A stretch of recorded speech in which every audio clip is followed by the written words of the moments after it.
โอเคมิวละโอ้ไลฟ์ครั้งแรกนะครับมาแล้วโอเคหายแล้วนะแบ็คกิ้งแท็ก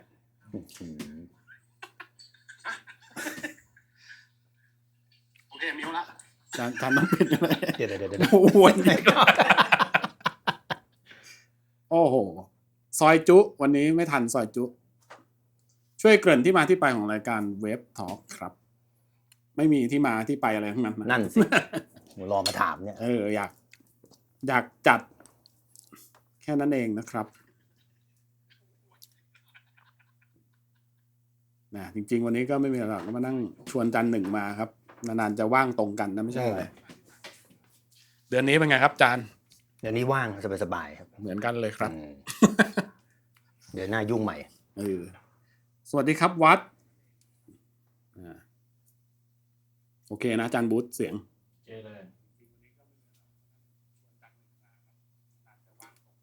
พูดคุยถามตอบสดๆได้นะครับทุกเรื่องวันนี้มีอะไรครับวันนี้เรามีโปรดักต์อะไรมาครับจานหนึ่ง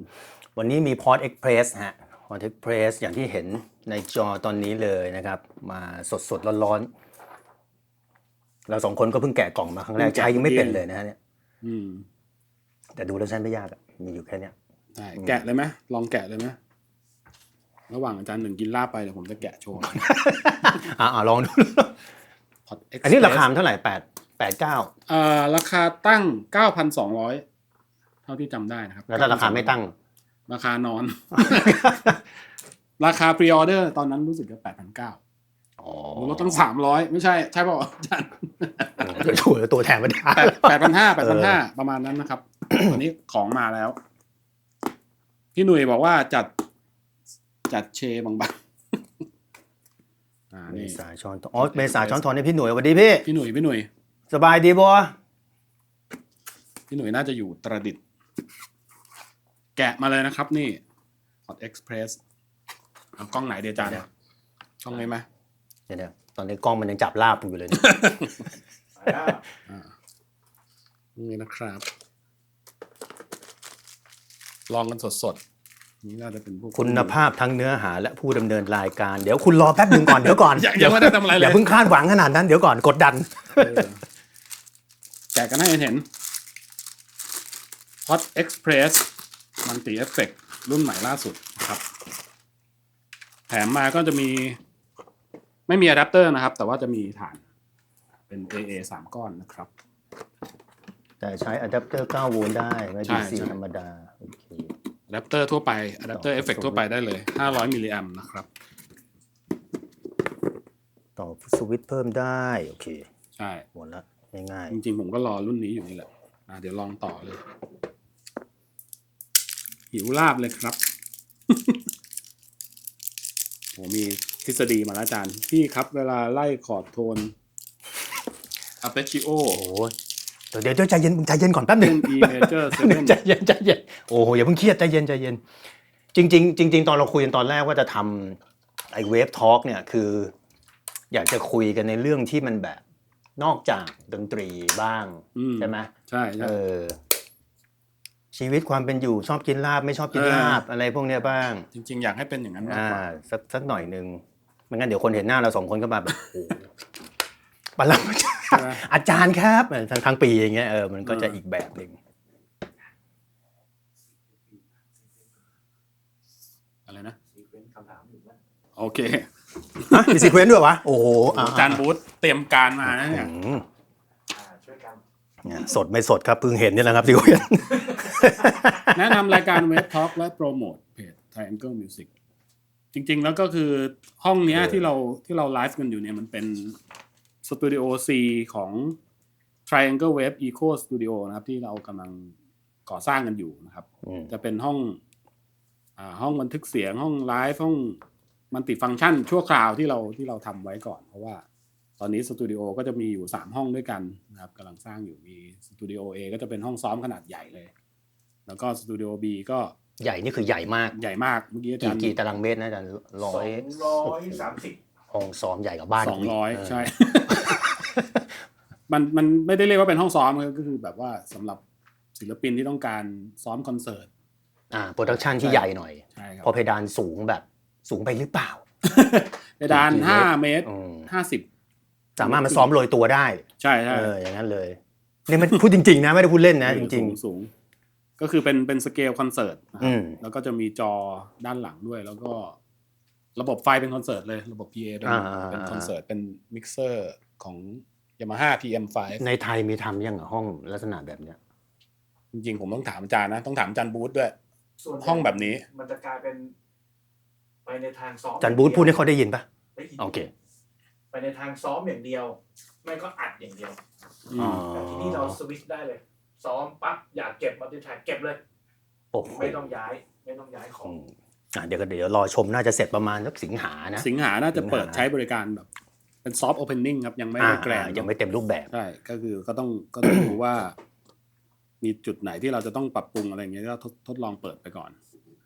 จริงๆเราใช้คำว่า Triangle Wave Eco Studio นะครับก็ Eco ก็หมายถึงเรามี Ecosystem ของเราก็คือระบบนิเวศที่ค่อนข้างที่ครบอะไรเงี้ยใช่คือสามารถที่จะแบบทุกห้องสามารถลิงก์ใช้เชื่อมต่อกันได้ทุกห้องทั้งตึกเหรอหมายถึงว่าอัดอยู่ห้องนี้ใช่โอ้โหก็คือสตูดิโอ B กับคอนโทรลรูมแล้วก็สตูดิโอ A เนี่ยสามารถลิงก์กันได้เพราะว่ามันเป็นกระจกเชื่อมกันแล้วก็ไม่ใช่แค่ว่าลิงก์กันได้ด้วยคือถ้าเกิดศิลปินต้องการจะซ้อมอย่างเดียวแล้วอีกลูกค้าอีกเจ้าหนึ่งอาจจะมาแบบอยากจะมามิกซ์อีกเจ้าหนึ่งอยากจะมาซ้อมอัดก็สามารถแยกกันได้สามารถไม่ต้องแบบตัดกันได้แล้วก็คือซิสเต็มมันแบบสามารถจะสวิตชิ่งได้ยืดหยุ่นนะเพื่อให้ยืดหยุ่นที่วางกันไว้อะไรเงี้ยแล้วก็เรื่องของการโหลดของอะไรเงี้ยเราก็คำนวณมาหมดแล้วมีลิฟต์มีรถบรรทุกเข้ามาจอดได้มีลิฟต์นี่เห็นตอนนั้นคุยกันคือมีลิฟต์ที่สามารถจะโหลดของจากรถตู้แบบ1ยูนิตเนี่ยขึ้นไปแบบรอบเดียวได้เลยใช่ครับไหมโอ้โหเป็นรถบรรทุกก็ถอยเข้ามาได้เลยถอยมาหน้าลิฟต์เลยน่าจะไม่มีที่อื่นมีแล้วมั้งเนี่ยน่าจะที่แรกในไทยป่ะต้องลองถามผู้ชมดูนะตอนนี้65ท่านครับใช้ได้อยู่นะ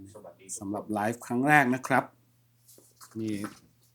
เปิดมาเสียงไม่เจอนะแหมเราลืมไหว้เจ้าที่ที่นี่ใช้ได้นะครับแนะนำตัวพิธีกรแล้วอาจารย์หนึ่งเป็นแขกนะวันเนี้ยกูเป็นแขกโอเคได้เป็นคนรู้กูเป็นแล้วว่าวันนี้อาจารย์หนึ่งบอกว่าไม่อยากเป็นแขกอยากเป็นพิธีกรมันเหมือน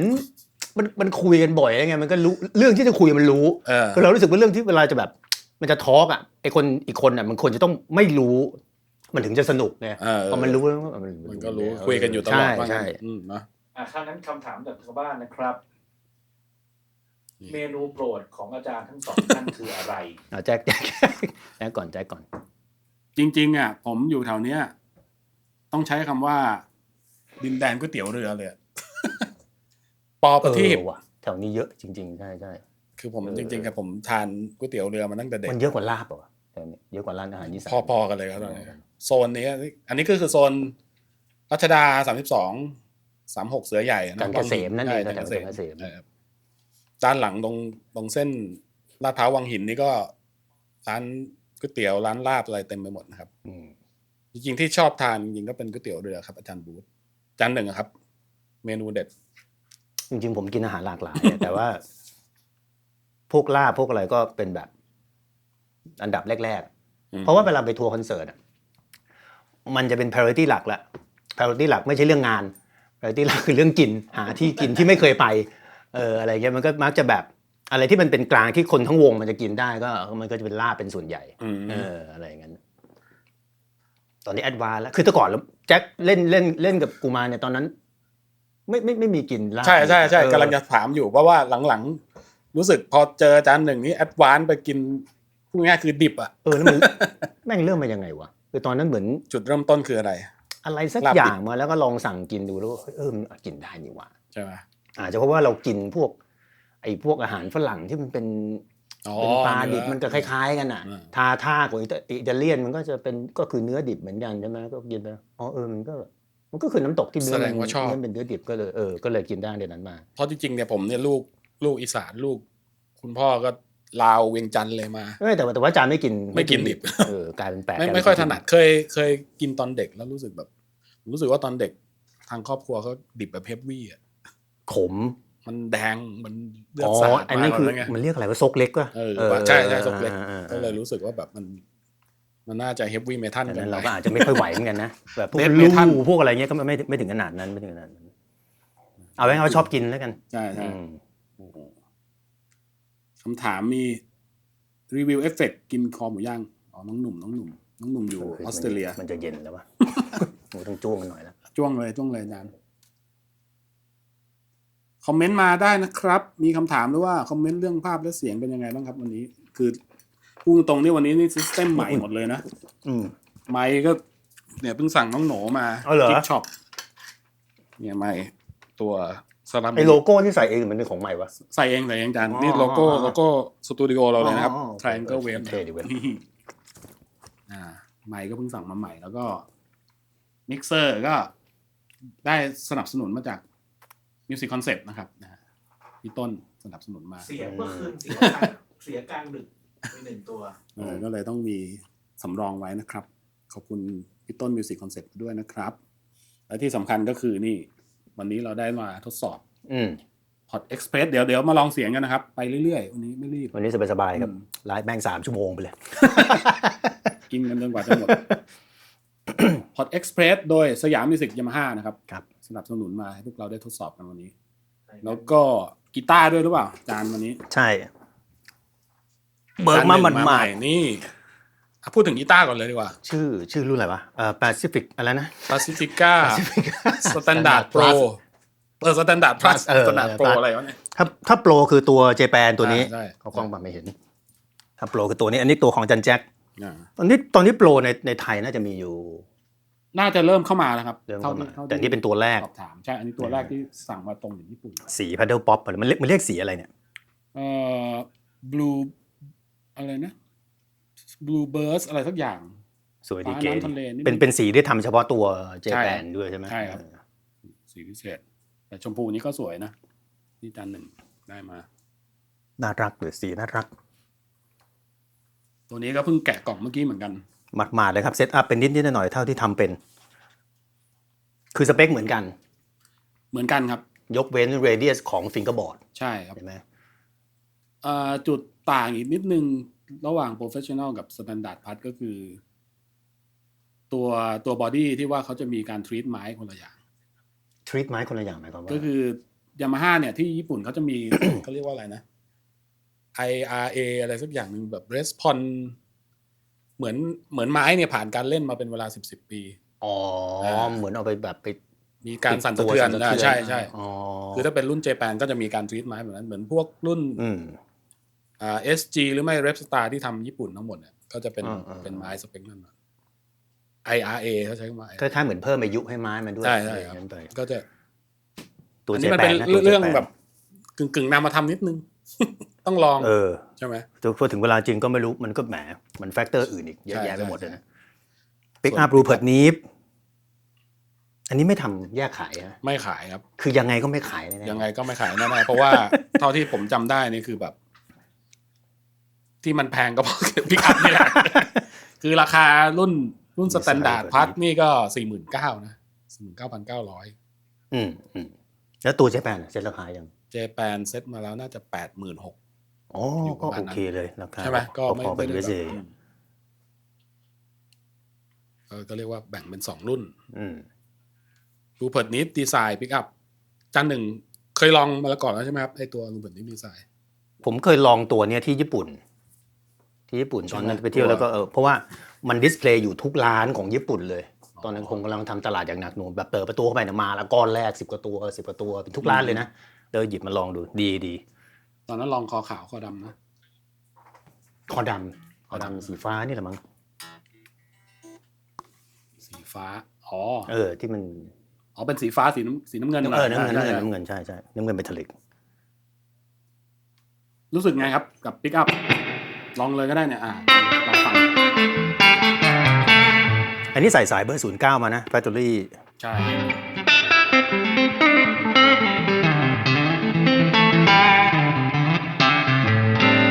แล้วก็เสียงจากเจ้าตัวนี้เลยปรับยังไงวะเนี่ย โอเคควรจะเป็นอะไรดีสปริง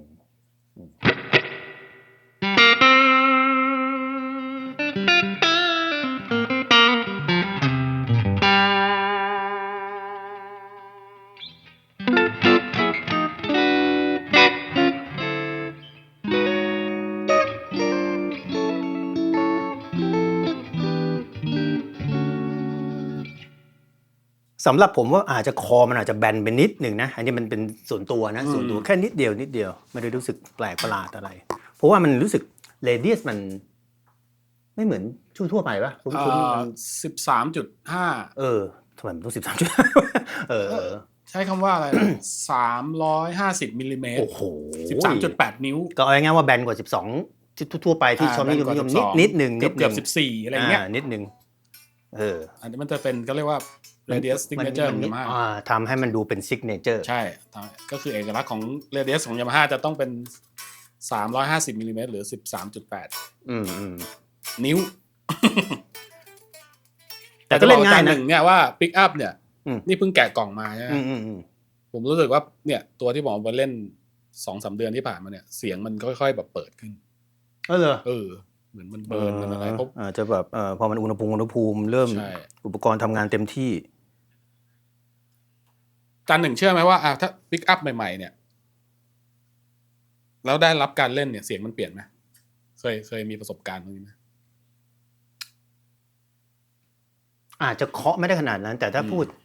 พูดตามฟิสิกอลที่มันควรจะเป็นอิเล็กทรอนิกส์ที่มันไม่ได้ถูกใช้งานเลยกลับมาใช้งานต่อเนื่องเปลี่ยนสภาพอากาศมันต้องเปลี่ยนนิดนึงอยู่แล้วใช่เพราะผมก็รู้สึกว่าอย่างเหมือนตัวสีฟ้าน่ะตัวโปรที่ได้มาตอนแรกก็จะแบบแห้งๆมาแรกๆแห้งๆเล่นไปเรื่อยๆไม่แห้งฉ่ำขึ้นเรื่อยๆมันแบบเต็มขึ้นเรื่อยๆแต่ว่ามันไม่ได้ถึงขนาดแบบเปลี่ยนไปคนละตัว 50% อะไรขนาดนั้นไม่นะแต่มันรู้สึกว่ามันเปิดขึ้นอะไรเงี้ยแต่มันไม่ใช่ noise cancelling ใช่ไหมครับไม่ใช่นะเป็น true single coil แต่จริงๆแล้วมันก็ค่อนข้างเงียบนะเท่าที่เงียบเท่าที่เอาไปเล่นในสเตจใหญ่ๆมาแล้วก็ถือว่าโอเคเลยถ้าเทียบกับ true single coil ตัวอื่นเนาะจานนั้นอะไรครับราบแม่นบ่อตัวนี้อะไรครับจันบูธสั่งอะไรมาให้อะไรวะเนี่ยตักเข้าปากไปไม่รู้เลยจานลองเลยลาบเนื้อไม่ขมขออภัยด้วยนะครับสำหรับทางบ้านที่กำลังหิวอยู่ก้อยเนื้อคั่วไม่ขมแล้วก็คั่วมาแบบไม่แบบสุกเต็มที่แน่เป็นไงครับจานวันนี้อร่อยดีฮะเค็มกำลังดีนะฮะเข้าก่อนเป็นไงครับเข้าก่อนฮาร์ดคอร์อ่ะเข้าก่อนไฟไหมครับบอยสวัสดีครับทุกคนนะครับมีคนเข้าสู่คำถามหลักชนิดหนึ่งครับเครื่องดนตรีชิ้นแรกของจันหนึ่งครับกีตาร์เนี่ยแหละครับโอ้โหเท้าความไปแม่งยาวตอนนั้นมันน่าจะอายุ11-12มั้งแล้วก็ม.อะไรวะม.1 กำลังจะขึ้นม.2 คาบเกี่ยวแล้วก็แบบมันน่าจะเรียกอะไรเป็นวัยที่กำลังจะเป็นวัยรุ่นทำอะไรกันทำอะไรฝากกุญแจเป็นวัยที่กำลังจะเป็นวัยรุ่นแล้วก็นั่นแหละแล้วก็เริ่มเพื่อนๆในห้องมันก็เริ่มเอากีตาร์โปร่งมาเล่นในห้องกันแล้วก็แน่นอนพอมันเป็นจุดสนใจใช่ไหมมันก็จะแบบสาวๆลายล้อมเราก็ดูแม่งเท่ดีว่ะก็เลยแบบอยากให้เพื่อนมันสอนกีตาร์โปร่งอยากเท่ว่างั้นอยากเท่ก็เริ่มจากตรงนั้นนะครับแล้วพอดีว่าอากูเนี่ยเล่นกีตาร์พอเป็นมีกีตาร์โปร่งก็เลยยืมกีตาร์โปร่งเข้ามาในกีตาร์ตัวแรกคือจากอากูนั่นแหละยี่ห้อจำไม่ได้ละแต่จำได้อย่างเดียวว่าเป็นกีตาร์โปร่งที่มีซีโร่เฟตนี่หรอใช่ไหมเป็นซีโร่เฟตแอคชั่นสูงชิบหายว่าโอ้โหไปทำได้ตอนนั้น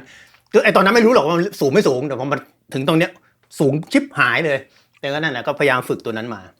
ขนาดเริ่มมาจากตรงนั้นครับคือเริ่มจากกีตาร์เลยว่าเริ่มจากกีตาร์ของอากูซึ่งตอนนี้ไอ้กีตาร์ตัวนี้เพื่อนยืมแล้วเพื่อนแม่งหายไปแล้วหายไปพร้อมกีตาร์ไงนั่นแหละได้พูดถึงเพิ่งนึกออกแต่ว่ามันหายไปแล้วนะเนี่ยเพื่อนที่ดีมากเหมือนผมเลยผมเนี่ยคือเป็นเพื่อนคนนั้นแล้วแหละของเพื่อน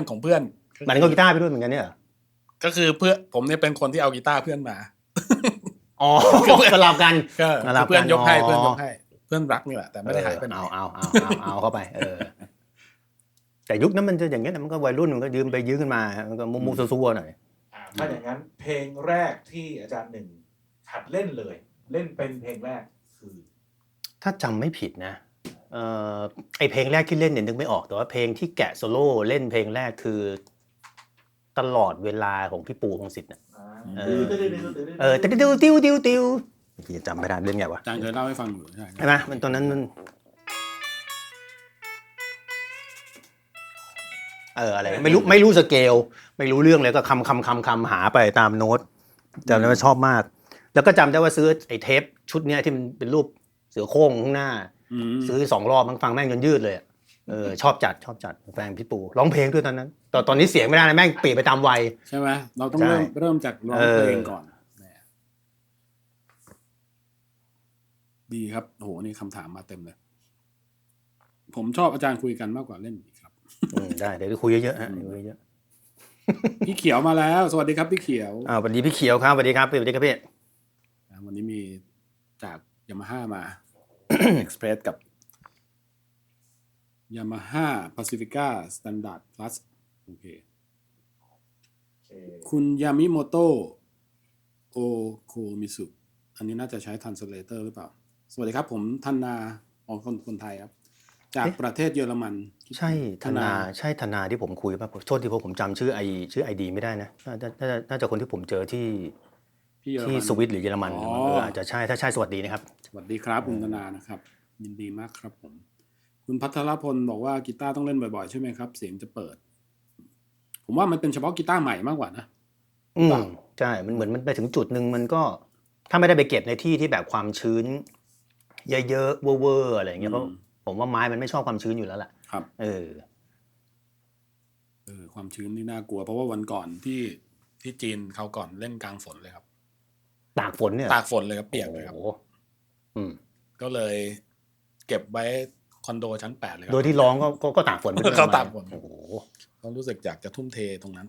แต่ไม้ไม่พังใช่ไหมไม่รู้เหมือนกันเห็นพี่ตูนที่ศาสตร์ส่งพังใช่ไหมครับเขาพัง3 ตัวนั่นนะแล้วไมค์เขาระดับก็นั่นแหละโดนไปหลายแสนอยู่โอ้โหคงคิดมาแล้วเตรียมเพื่อปวงชนแต่ตูนก็เป็นอย่างนั้นนะตูนเขาน่ารักครับทรงทุ่มเทสปิริตสูงครับอ๋อคุณธนาบอกเคยไปดูแจ็คที่บูธเลนี่ที่แฟรงก์เฟิร์ตครับขอบคุณมากครับคุณธนาพี่เขียวบอกนะเริ่มกินลาบตอนไหนก็กินไปเรื่อยๆครับกินไปแล้วนี่กินไปแล้วอันหนึ่งกินไปแล้วครับกินไปแล้วครับแต่กินเรื่อยๆมันจะไม่ได้คุยสั่งบอกข้าวเหนียวเขาเอากระติบแบบอะไรนะสินค้ามีลิขสิทธิ์เลยนะเนี่ยว่ะเพิ่งเห็นกระติบแบบไฮโซมาเลยนะครับเนี่ยมีลิขสิทธิ์ด้วยอันนี้ก็พี่แมนถามว่าก้อยเปรี้ยวไหมครับไม่เปรี้ยวฮะวันก่อนชวนพี่แมนไปทานอยู่ครับดันติ๊บว่าไปโอเคเดี๋ยวดูคำถามโอเคอาจารย์บูธมีคำถามอะไรไหมครับไปเรื่อยมาลองดีกว่าลองมาที่ Pod Express บ้างมันคืออะไรครับอาจารย์หนึ่งได้ดูข้อมูลไหมมันก็คือมัลติเอฟเฟคใช่ไหมเท่าที่จำได้ก็คือมัลติเอฟเฟคที่มาในลักษณะตัวเล็กๆมากๆแล้วก็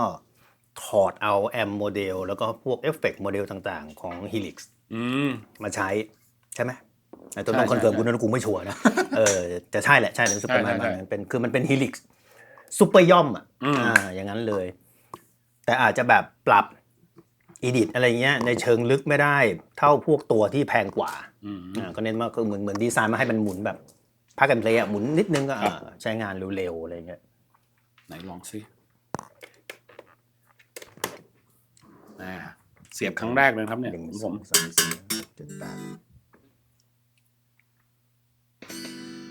ไปไหมครับจันบูธ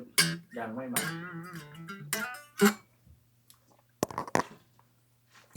นี่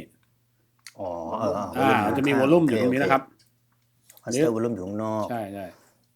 มีโฟนเอาท์ด้วยต่อเสียบหูฟังได้นะครับเป็นอินเทอร์เฟซด้วยป่ะคุ้นเป็นอินเทอร์เฟซด้วยมี USB-C จบเลยให้ดูเห็นไหมอาจารย์ แล้ว มาแล้ว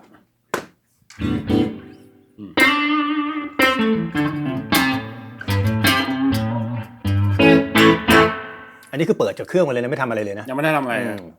ก็ได้แล้วนะก็ฮีลิกเลยฮีลิกเลยแอมคลีน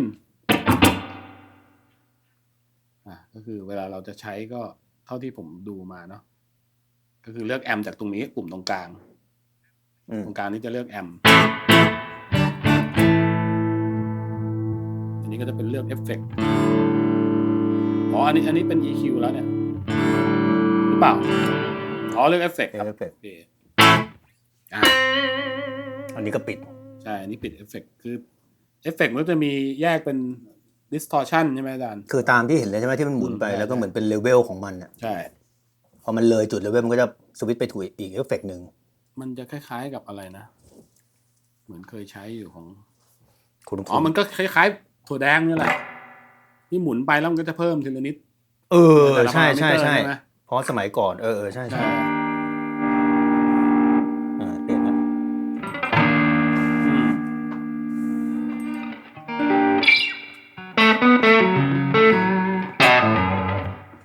แต่มันปรับพารามิเตอร์ของเอฟเฟกต์ไม่ได้ใช่ไหมหรือมันได้วะมันน่าจะต้องได้นะเพราะมันกดได้อ่ะเนี่ยกดไปแล้วมันทำอะไรต่อนะอาจารย์ถ้าผมกดไม่ได้อันนี้กดได้เห็นปะลองจูนเนอร์ก่อนเอฟเฟกต์ไม่เน้นลาก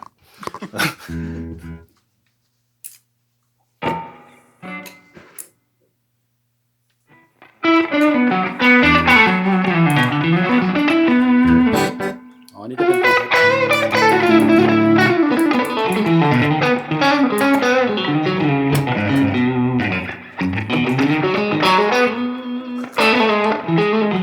ขยับกระติบ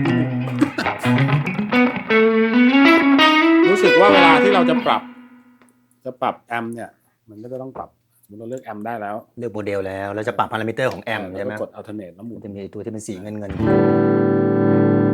นี่ก็จะเป็นเกณฑ์ถ้าเป็นพารามิเตอร์ตัวล่างเนี่ยเป็นเกณฑ์มิดเบส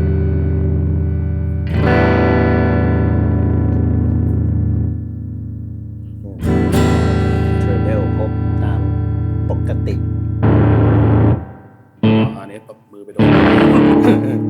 อันนี้ถ้าจะเพิ่มเสียงแตกบูท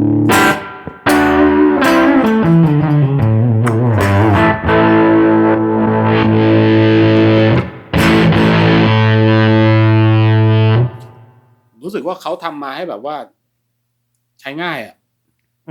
จะเพิ่มพวกนี้คือเหมือนเพิ่มเกณฑ์เอาจริงๆแล้วมันก็เหมือนเพิ่มเกณฑ์แต่จริงๆมันเหมือนแบบพารามิเตอร์ย่อยๆนี่มันเหมือนตามด้วยนะเราจะแบบ distort ใช่ไหม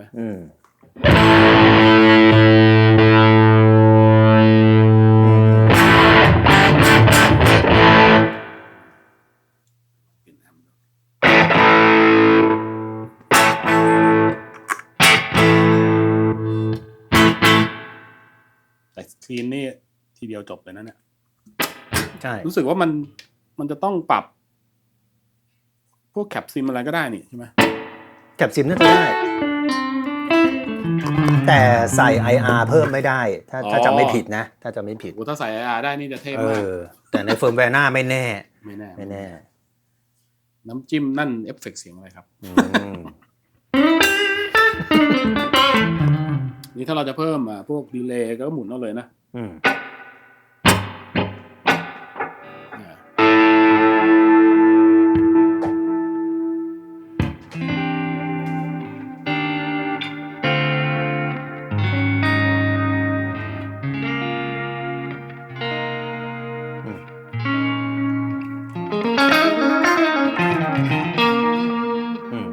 quality helix เลยใช่ไหม helix เลย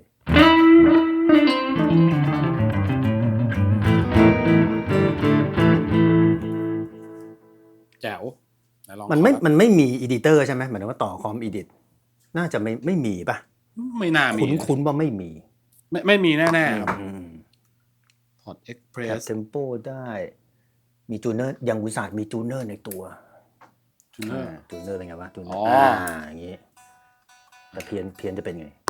โอเคสีเปลี่ยน โอ้ดีนะเนี่ย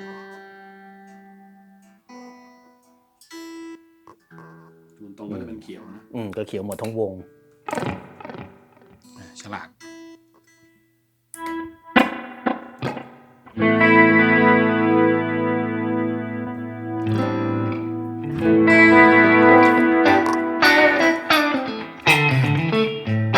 คือพูดง่ายคือเขาคัดเลือกเอฟเฟกต์ที่ว่าน่าจะใช้กันบ่อยๆพูดง่ายๆจาก Helix เนาะ แบบแมทช์มาให้แล้วใส่ก็ distortion มีกี่อันนะ1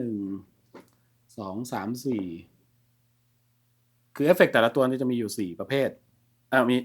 มีเอฟเฟกต์อยู่4ประเภทเนี่ย Dis Mod Delay Reverb แล้วก็ในแต่ละประเภทก็จะมีอยู่4โมเดลให้ใช้ก็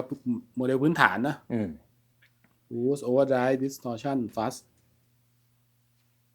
ปิงปองเป็นยังไงวะปิงปองมันเด้งซ้ายขวาใช่ไหม ใช่ ใช่ไหมเด้งนะ แค่นั้น อันนี้ก็จะเป็นเลเวลโอเคเป็นเลเวลคือเลเวลกับฟีดแบ็กก็คือเลือกระยะกลางๆมาให้มันเจ๋งตรงนี้แหละ จับคู่ไปเลย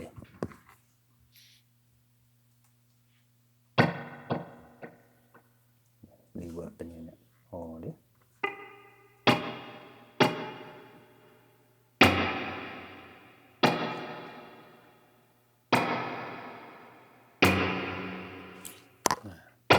น่าใช้นะ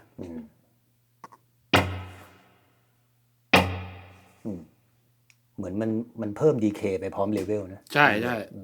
มันกึ่งเป็นเหมือนพรีเซตนะเวลาเราจะหมุนเพิ่มอะไรเงี้ยเลือกมาเลยว่าประมาณนี้ถ้าดังประมาณนี้ก็น่าจะต้องประมาณนี้อะไรเงี้ยเหมือนก็เรียกว่าคล้ายๆออโตเมติกนิดนึงเหมือนคำนวณมาแล้วว่าหมุนแค่ไหนก็คือเสียงมันใช้ได้อ่ะก็คือเสียงมันไม่มีอะไรแบบล้นเกินไปอะไรเงี้ยเท่าที่ฟังนะปิดก็หมุนแค่ปิ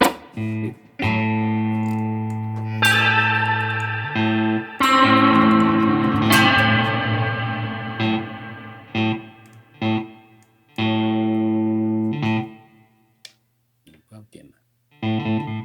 นั่นคือเซฟโอเควันนี้ถ้ากดอันนี้คืออะไรเนี่ย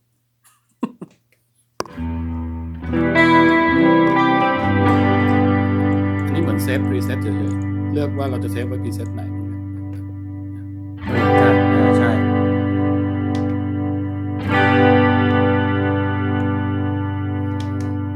ต้องไปดูในคู่มือ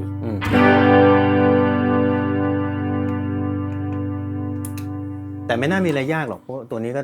น่าจะไม่ดีไซน์อะไรมาที่มันแบบลึกซึ้งอะไรมากมายเน้นง่ายๆเข้าใจง่ายในคู่มือบอกว่า USB สามารถต่อเป็น Audio Interface กับโทรศัพท์มือถือก็ได้ด้วยก็คือ USB-C to USB-C เข้าโทรศัพท์ได้เลยเห็นรู้สึกว่าจะรีแอมได้ด้วยนะรีแอมเลยเหรอใช่ก็คือมีรู้สึกจะเป็น2 in 2ไม่ใช่ดิ4 in 4 out อะไรสักอย่างคือใช้ทำงานได้พูดง่ายกับแล็ปท็อปตัวหนึ่งหรือว่ามือถือเนี่ยต่ออันนี้เขาก็คร่าวๆไปก่อนเดี๋ยวรีวิวละเอียดเดี๋ยวว่ากันอีกทีนะใช่เดี๋ยวทำรีวิวจริงจังที่ไม่ใช่ไลฟ์นะที่เจาะรายละเอียดอีกทีนะครับผมโอ้โหแกะกล่องจริงๆสวัสดีครับพี่ก้าทรงพลสวัสดีครับมีคำถามอะไรไหมครับตอนนี้ทำอะไรกันอยู่ครับคอมเมนต์ได้นะครับ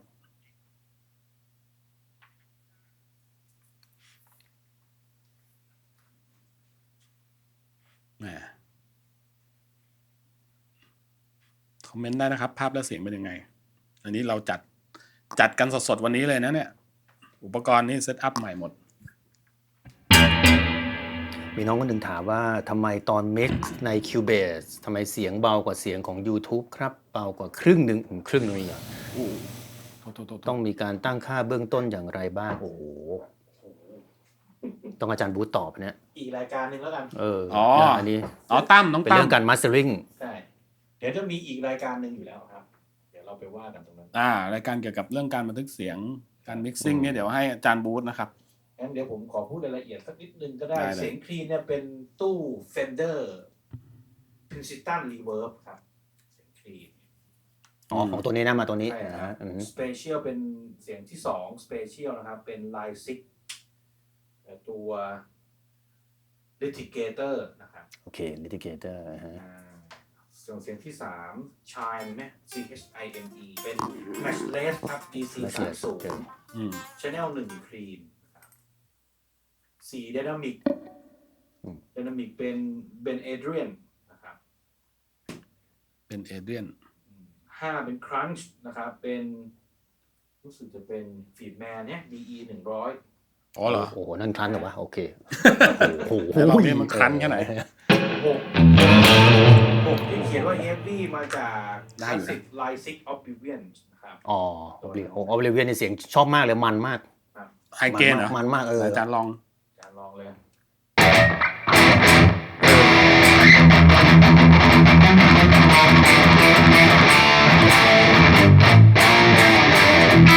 คือโลกับไฮมันพอดีอ่ะมันชัดที่เป็นเลย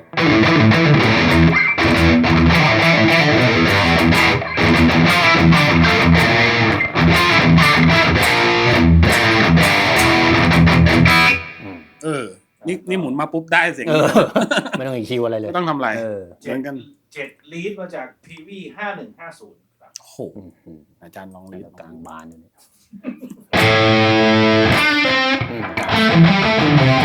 มาถึงนี่เลยอ่ะ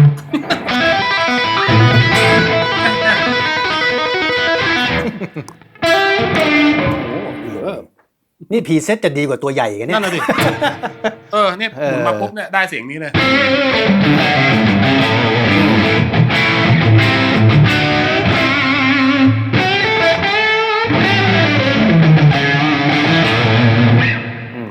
มันได้อย่างนี้เลยคิดมาแล้วสุดจริงๆไหนลองครั้นหน่อยคิดมาแล้วว่าเนื้อย่างสักอันดีกว่าเอาเลยเหนียวนิดนึง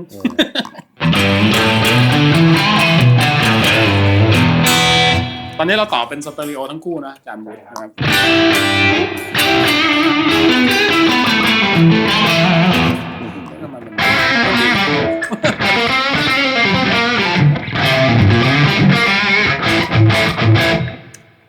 ลองแจมด้วยอาจารย์ลองเทียนเลย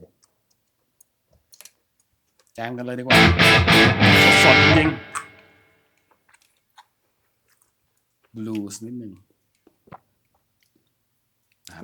เนื้อย่างร้านอะไรเนี่ยอ้วนปะร้านอ้วนร้านเดิมฝากบอกเหนียวนิดนึงนะลืมบอกว่าเอานุ่มต้องทุบก่อนว่า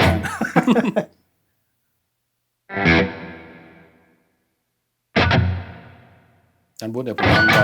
จะลองเพลย์ backing track Funky Blues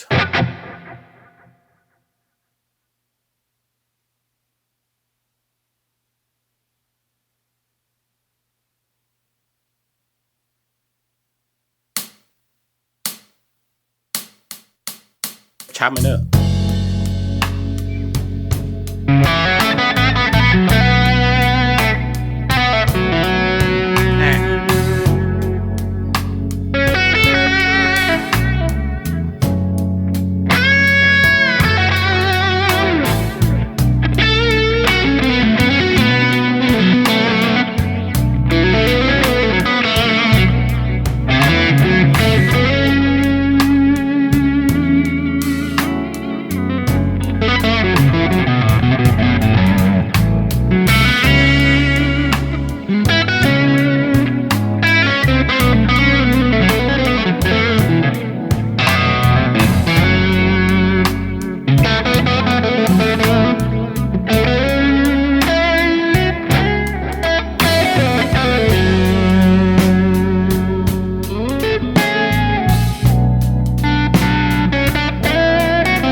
ซัดเทนดีว่ะเนี่ยซัดเทนดีมาถึงกีตาร์เนี่ยถูกใจเข้าแล้ว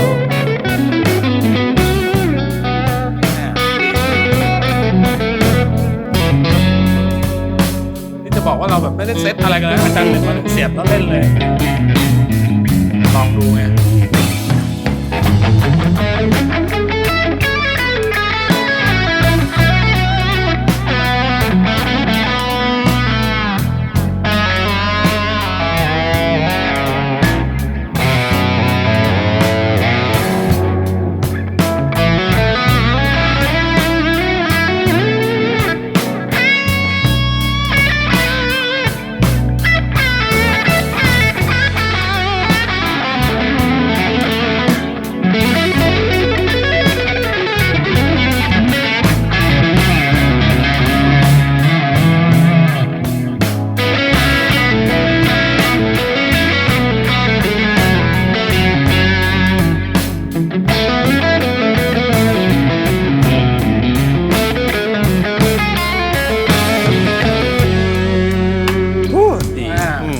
ใจดี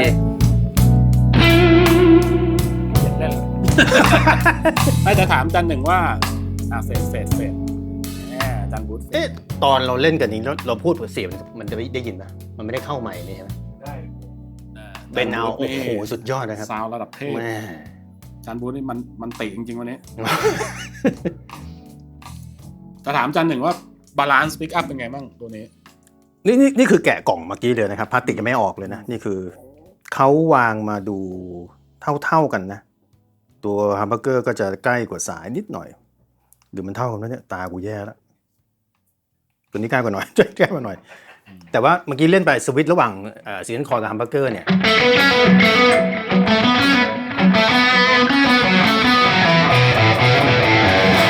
เอาพุทมันไม่มันพอดีอ่ะมันสโลปกำลังพอดีอ่ะ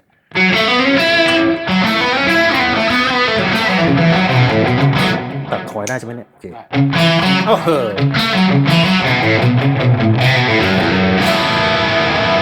คอยแบบว่าใช้ได้จริงๆนะไม่แบบเป็นเสียงคลีนดิลองคลีนมันจะดรอปไหมให้จานหนึ่งลองเลย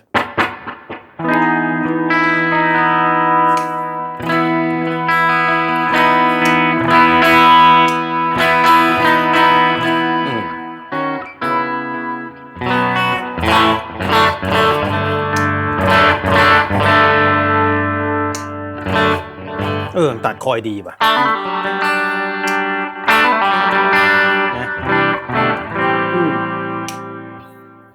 มันคอยไหนวะน่าจะคอยไหนหรือคอยหน่อยน่าจะคอยไหน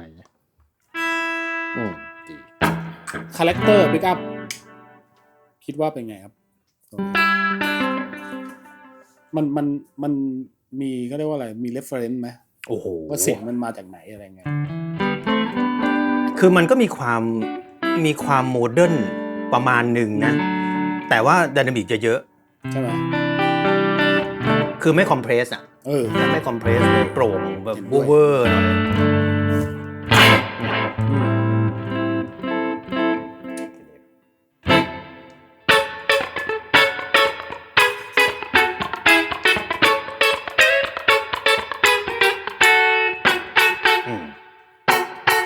ตัด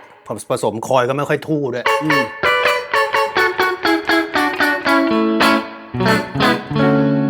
มันจะเขาเรียกว่าอะไรมันจะวินเทจก็ไม่เชิงใช่ไหมมันมึนอยู่ตรงกลางเลยตรงกลางเลยโมเดิร์นตัดคอยก็แก๊กนี้นะ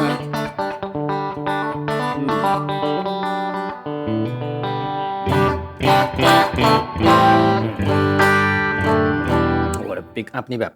เฉียบขาดมากนั่นแหละครับน่าจะทำแยกขายไม่แน่อนาคตก่อนเขาใช้คำว่า develop with Rupert Neve ก็คือไม่ใช่ว่า Rupert Neve คิดคนเดียวอันนี้ก็คือ Yamaha เพราะตัวRupert Neve นี่แกเสียไปแล้วใช่ไหมจริงๆมันเป็นแค่บริษัทแล้วบริษัทแล้วแต่ก็จะเป็นเอนจิเนียร์ที่เป็น head engineer ที่นู่นใช่คือแบบเป็นมาดีไซน์ใช่คือต้องอธิบายก่อนเพราะว่าบางทีแบบน้องๆบางคนไม่รู้จักRupert NeveไงRupert Neveคือใครอาจารย์หนึ่งพอทราบประวัติบ้างไหมครับว่ะจริงว่ะนี่ไม่รู้จักเลยนะRupert Neveใช่มันยุคเราใช่เด็กๆจะงงRupert Neveทำไมแล้วสรุปเขาเป็นใครวะRupert Neve คือเป็นผู้ คิดค้นหรือเปล่าอาจารย์เป็นคอนโซลเป็นอังกฤษเนาะ เจ้าของบริษัท รูเบิร์ตนีฟเนี่ย เขาดังจาก preamp หรือ คือเอกลักษณ์ของเขาคือ transformer ก็คือ ไอซี เรียกว่าอะไร discrete อะไร class A อะไรอย่างเงี้ยคือคอนโซลของเขาเนี่ยจะมีเอกลักษณ์ของเสียงของ transformer อยู่มันก็จะแบบว่าเสียงแบบนีฟอะไรอย่างเงี้ยนะถ้าพูดถึงนีฟจะเข้าใจง่ายกว่านีฟก็คือรูเบิร์ตนีฟ ใช่รูเบิร์ตนี นี่ ฟ แหละคือผู้ก่อตั้งเลยครับแต่ว่าก็คือเขาก็จะมีการแบบบริษัทมี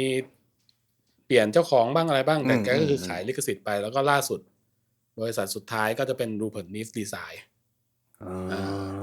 ก่อนหน้านี้ก็จะเป็นนีฟใช่ไหมตั้งแต่ยุค60 70แล้วก็จะเป็น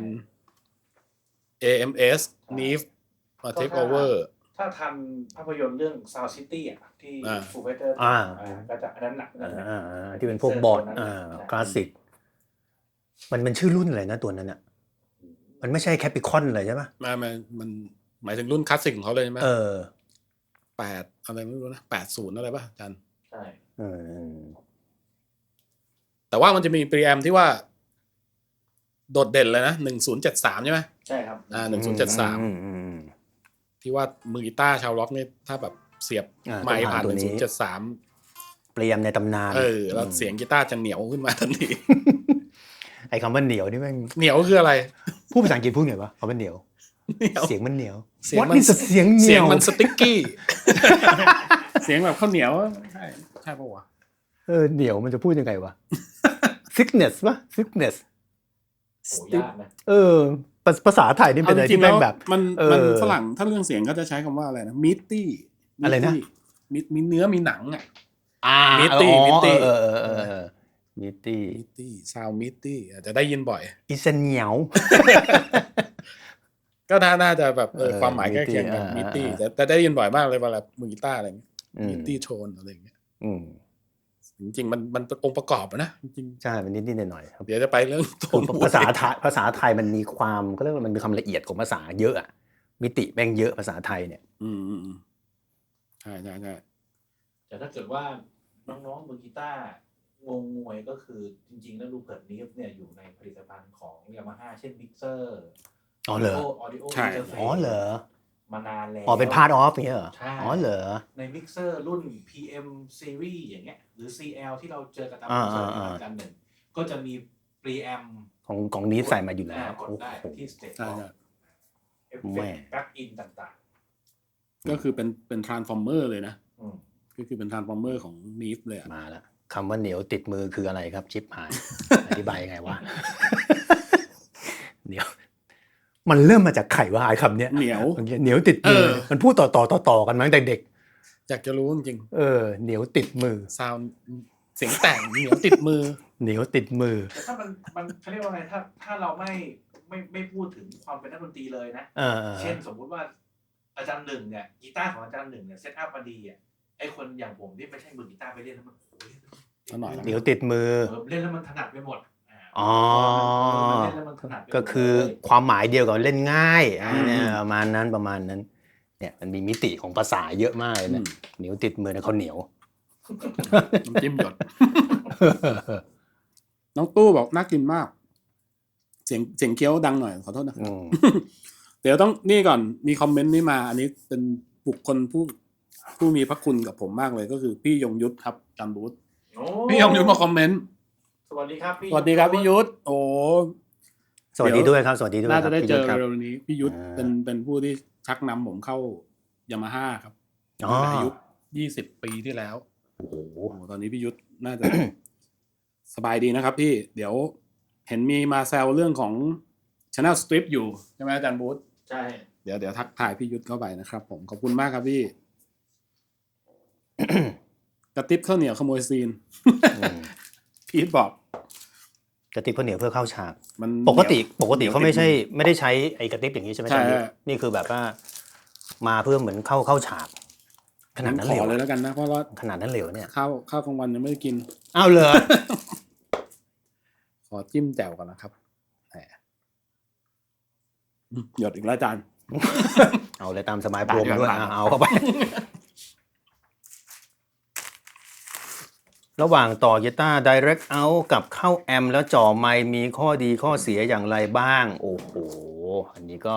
ยาวเลย คำถามคลาสสิก อืม อืม ข้อดีข้อเสีย ผมว่าข้อดีข้อเสียมันขึ้นอยู่กับบริบทของการทำงานนะ อืม แต่ถ้าเทียบกันเนี่ยต่อ direct ก็อาจจะ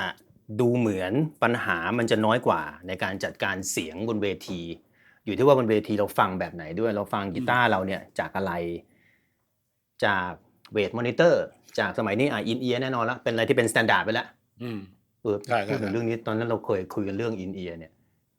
10 ปีก่อนวะมันยังรู้สึกแปลกอยู่ใช่ไหมยุคนี้มันเหมือนทุกคนแม่งก็ใช้กันหมดแล้วอะไรเงี้ย เป็นมาตรฐานมาแล้ว ก็อาจจะขึ้นอยู่กับปัจจัยตรงนั้นด้วย พอมันเริ่มแล้วมันหยุดไม่ได้อาจารย์ นั่นเหรอ กูจะกินกูไม่กล้ากินกูพูดต่อไม่ได้เนี่ยมันจะเหนียว ผมเสริม มันจะเขียวนาน ผมเสริม อ่า ก็คือการหนึ่งพูดถูกเพราะว่าถ้าอยู่ในห้องอัดเนี่ยการได้คาแรคเตอร์ของเสียงเนี่ยการต่อกีตาร์เข้าสู่ตู้แอมป์นะและยิ่งเป็นเสียงคลีนด้วยเนี่ยโอ้โหยังไงก็ดีกว่าต่อไดเรกเยอะเลยครับ อืม แต่คราวนี้เนี่ยสถานที่เล่นของเราเนาะการหนึ่งการแจ็คเนาะยิ่งในประเทศเราเนี่ยร้านเหล้าผับที่เราไปเล่นเนี่ยเวทีกับคนดูมันห่างกันนิดเดียว แล้วบางทีถ้าเราขนตู้สมมุติเราขนตู้แอมไปก็ได้ตู้แอมกับระยะห่างระหว่างตู้แอมกีตาร์กับ PA ก็ไม่ได้ห่างกันมากด้วย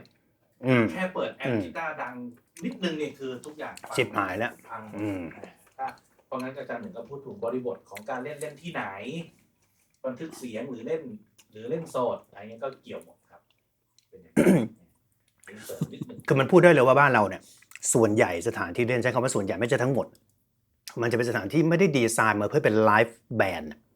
แต่ว่าเราเอาไลฟ์แบนด์ไปใส่มันก็เลยเกิดอาการแบบไปทำงานเนี่ยมันจะไม่ใช่เรื่องการสร้างสรรค์ละเป็นเรื่องการแก้ปัญหาเป็นส่วนใหญ่แก้ปัญหาก่อนแก้ก่อนเป็นอย่างนั้นเป็นส่วนใหญ่ ทำไม นั่นน่ะสิ อาจจะเป็นผมว่ามันก็อาจจะมันความเข้าใจแหละความเข้าใจแล้วก็ ถามว่าทำไม งบประมาณหลายๆอย่างนะไม่ได้ว่าใครผิดใครถูกนะมันเป็นเรื่องข้อจำกัดที่มันเป็นมันคือข้อจำกัด อย่างถ้าเป็นยุโรปอเมริกาเนี่ยเขาจะไม่ค่อยไปดูคอนเสิร์ตแล้วนั่งกินลาบป่ะ ใช่ไหมมันจะเป็นฮอลล์คอนเสิร์ตที่ทำมาเพื่ออย่างมากก็ถือเบียร์มีสแน็คนิดหน่อยอะไรเงี้ยแต่บ้านเรามันไม่ใช่มันเหมือนเน้นคนมาเป็นรีสอร์ทใช่กินข้าวปาร์ตี้เป็นหลักและไอเนี้ยเป็นเรื่องรอง นั่นแหละสิอะไรอย่างนั้นมากกว่ามันก็เลยเกิดเป็นแบบเป็นวัฒนธรรมแบบนี้มันก็เลยทำให้มันเกิดปัญหาที่ต้องไฟติ้งกันระหว่างคนที่ทำงานเวทีกับร้านหรืออะไรก็ตามแต่มาเรื่อยๆเพราะมันคือการไปฝืนธรรมชาติมันอย่างนั้นมันเป็นข้อจำกัดที่มันเป็นมาอยู่แล้วน่าสนใจประเด็นนี้เนาะผมว่าไม่ต้องไปคิดจะแก้หรอกมันจะถูกขี้คลายไปเองนะขี้คลายไปเองจากวัฒนธรรมอ่ะเมื่อคนที่ฟังข้างล่างเนี่ยมันต้องการจะได้ยินอะไรที่มากกว่าแค่มากินข้าวแล้วได้ยินเสียงเข้าหูเนี่ยตรงข้างบนมันจะเปลี่ยนเองแต่ถ้าเกิดว่าเราจะไปพยายามข้างบนก็อยากจะได้ยินเสียงเพื่อตอบสนองการเล่นของตัวเองใช่ไหมไอ้ข้างล่างก็จะไม่ได้ต้องการมันก็จะเห็นอยู่แล้วว่าใช่มันก็จะเป็นตามเหตุและผลนะครับ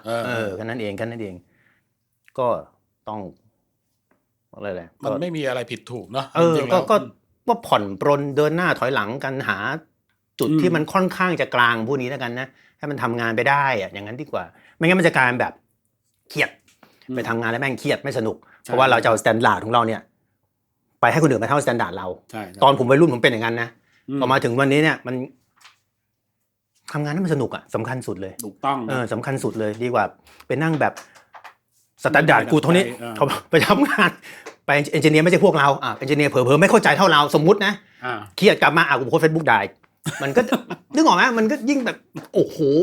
สุดท้ายมันกลับมามันผลลัพธ์มันเหมือนเดิมอ่ะผลลัพธ์มันไม่ได้เปลี่ยนไปไหนสำคัญเอาแค่ผลลัพธ์ดีกว่าไม่งั้นมันจะกลายเป็นเราไปพยายามยื้อสุดท้ายมันผลลัพธ์เท่าเดิมแต่คนเกลียดขี้หน้าเพิ่มอีกสร้างศัตรูเพิ่มในวงการไปกันใหญ่เลยมันก็ไม่ได้แก้อะไรอ่ะนะจะเป็นอย่างนั้นมากกว่าแต่ถ้าถามว่าในระยะแบบ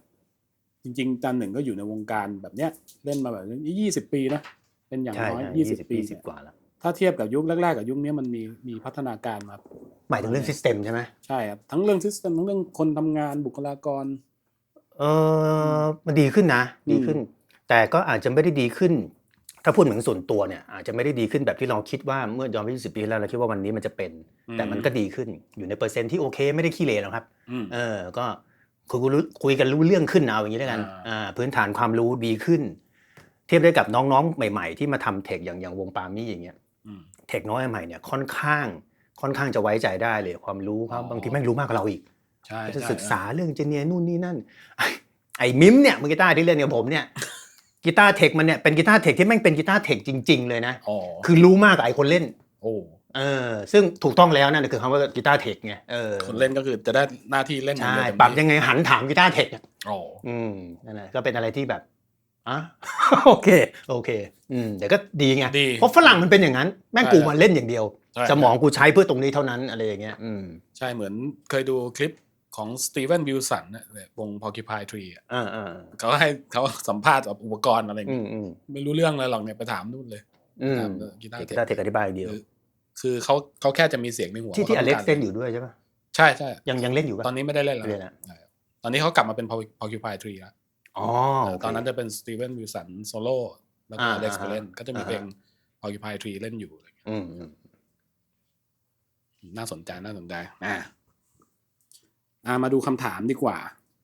ต่อไดเรกกับเข้าแอมเมื่อกี้จบไหมคำถามจบเข้าแอมแล้วจ่อไมค์คือถ้าเอาเรื่องฟีลลิ่งของคนเล่นเนี่ยหรืออะไรเนี่ยแอมมันก็ยังดีกว่าแหละทุกวันนี้มันแน่นอนแหละมันก็ไดนามิกเรนจ์มันฮาร์โมนิกส์ที่ถูกต้องกว่าเพราะมันอนาล็อกนะแต่ในอนาคตไม่รู้แต่ว่าจะถามว่าสิ่งที่มันติเอฟเฟกต์คุณภาพดีๆนะปัจจุบันที่ทำได้เนี่ยบางสิ่งบางอย่างมันทำไม่ได้จากแอมจริงเหมือนกันนะใช่ไหมมันทำไม่ได้เหมือนกันนะมันก็เป็นอีกแบบนึงอันนี้น่าสนใจอะไรอย่างนั้นเหมือนกันพูดง่ายก็คือมันก็มีทั้งข้อดีข้อเสียแต่อยู่ที่ว่าจริงๆแล้วมันข้อดีมันมีเยอะกว่าแล้วแต่ชอบเลยถ้าพูดตรงๆใช่มันอยู่ที่ว่าอาจจะพูดอย่างนี้อยู่ที่ว่าข้อดีข้อไหนเนี่ยสมมติว่าอยู่ที่ว่าข้อดีข้อนั้นเนี่ยมันใหญ่สำหรับคุณแค่ไหนใช่ไหมสมมติว่าอาจจะข้อดี2ข้อแต่สำหรับเราเนี่ยคือแม่งใหญ่มากเลยโอเคคุณก็ต้องยอมมันอาจจะเป็นนับจำนวนข้อดีไม่ได้อะไรอย่างเงี้ยมันอยู่ที่ตัวบุคคลด้วยตัวงานด้วยนะ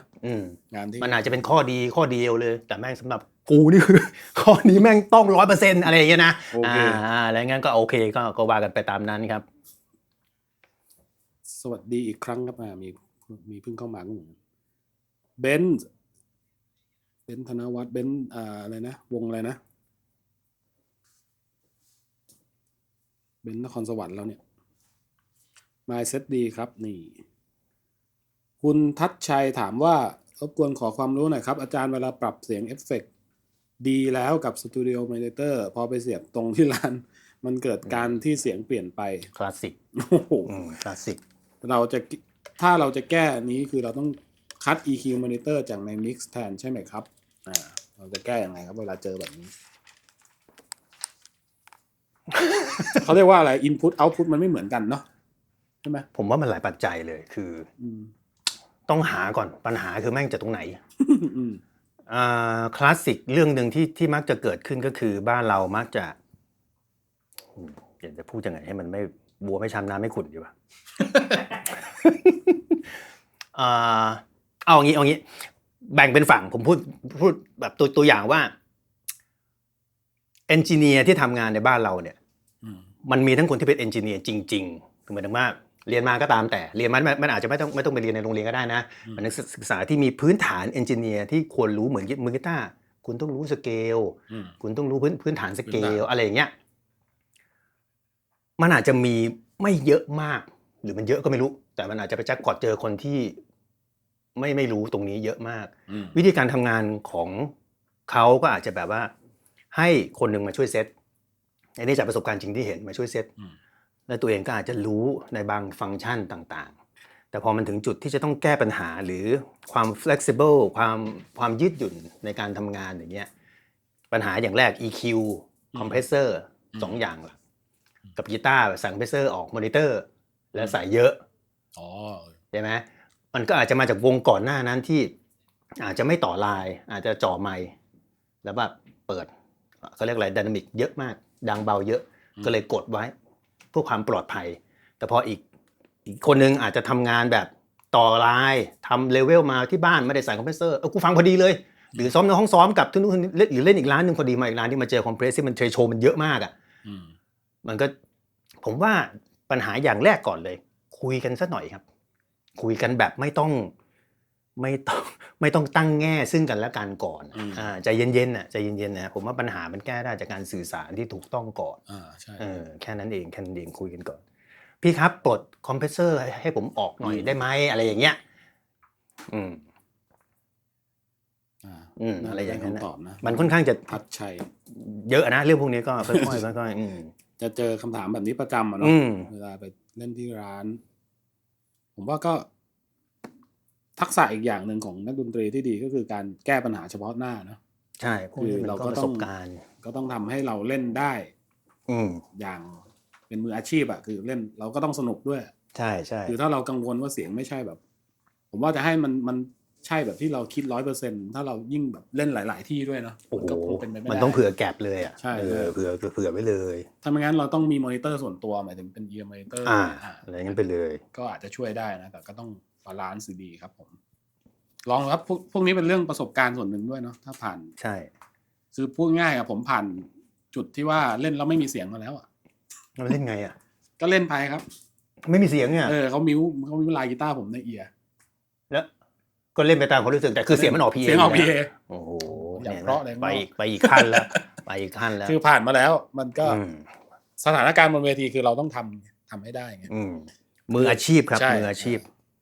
ถ้าเราแบบเฮ้ยไม่มีเสียงไม่หยุดเล่นไม่ได้เพราะงานข้างหน้าคนอื่นมันไม่ได้หยุดใช่แต่โชคดีที่มันมาตอนโซโล่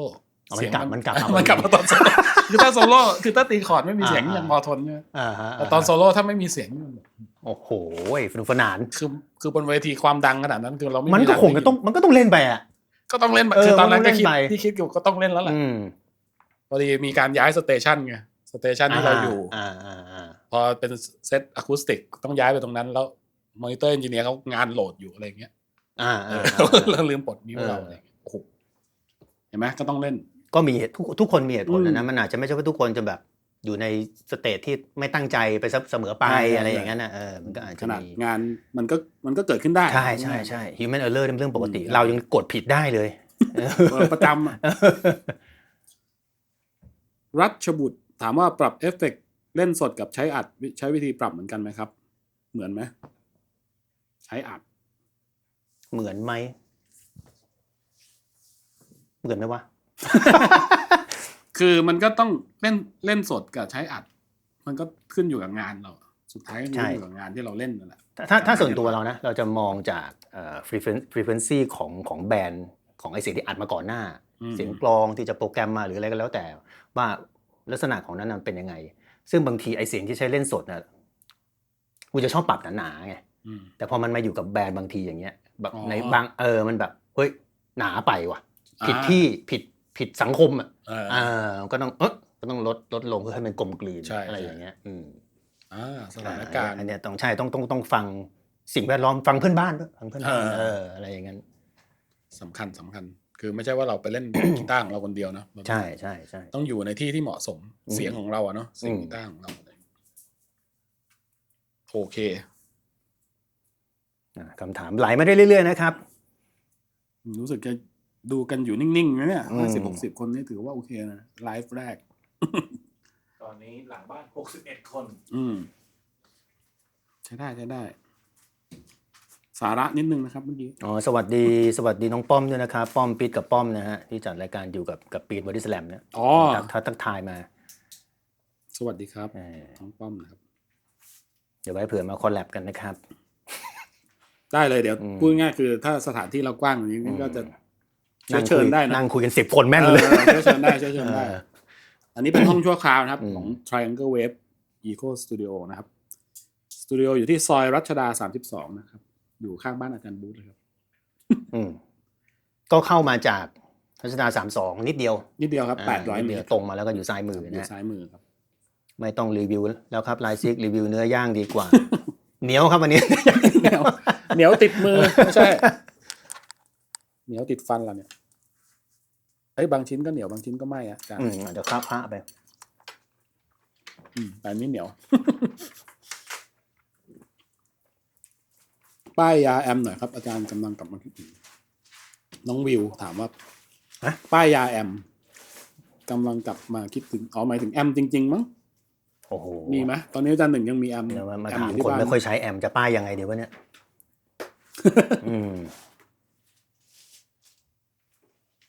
แอมที่บ้านอาจารย์หนึ่งยังมีแอมหลอดอยู่ไหมครับ มีปะวะน่าจะมีเฟนเดอร์ตัวเล็กๆอยู่ตัวหนึงมั้ง ตัวเล็กด้วยเหรอ ตัวเล็กๆน่าจะนะเปิดติดก็ไม่รู้นะ คือน าน คือ มาก แทบ เลย จะไม่ใช้แอมเลยว่างั้น ไม่จะเรียกแทบเดี๋ยวเรียกว่าไม่ใช้อะ เหรอ ม แต่ผมนี่กำลังรู้สึกว่าเหมือนกับมาย้อนวัยไงไม่รู้ไงพอเสี ไม่ ยบ ใช้ใช่ไหมอืม แต่ด้วย environment ในบางห้องมัน ได้ ได้ อืม เนี่ยพอเสียบนี่ปุ๊บแบบเนี่ยนั่งเล่นกับอาจารย์บูธ2 คนเนี่ย สนั่น มันก็ปิดวัดหมดนะ1 วัตต์อะไรเงี้ยแต่ความรู้สึก response ของมันอะแบบมันก็ยัง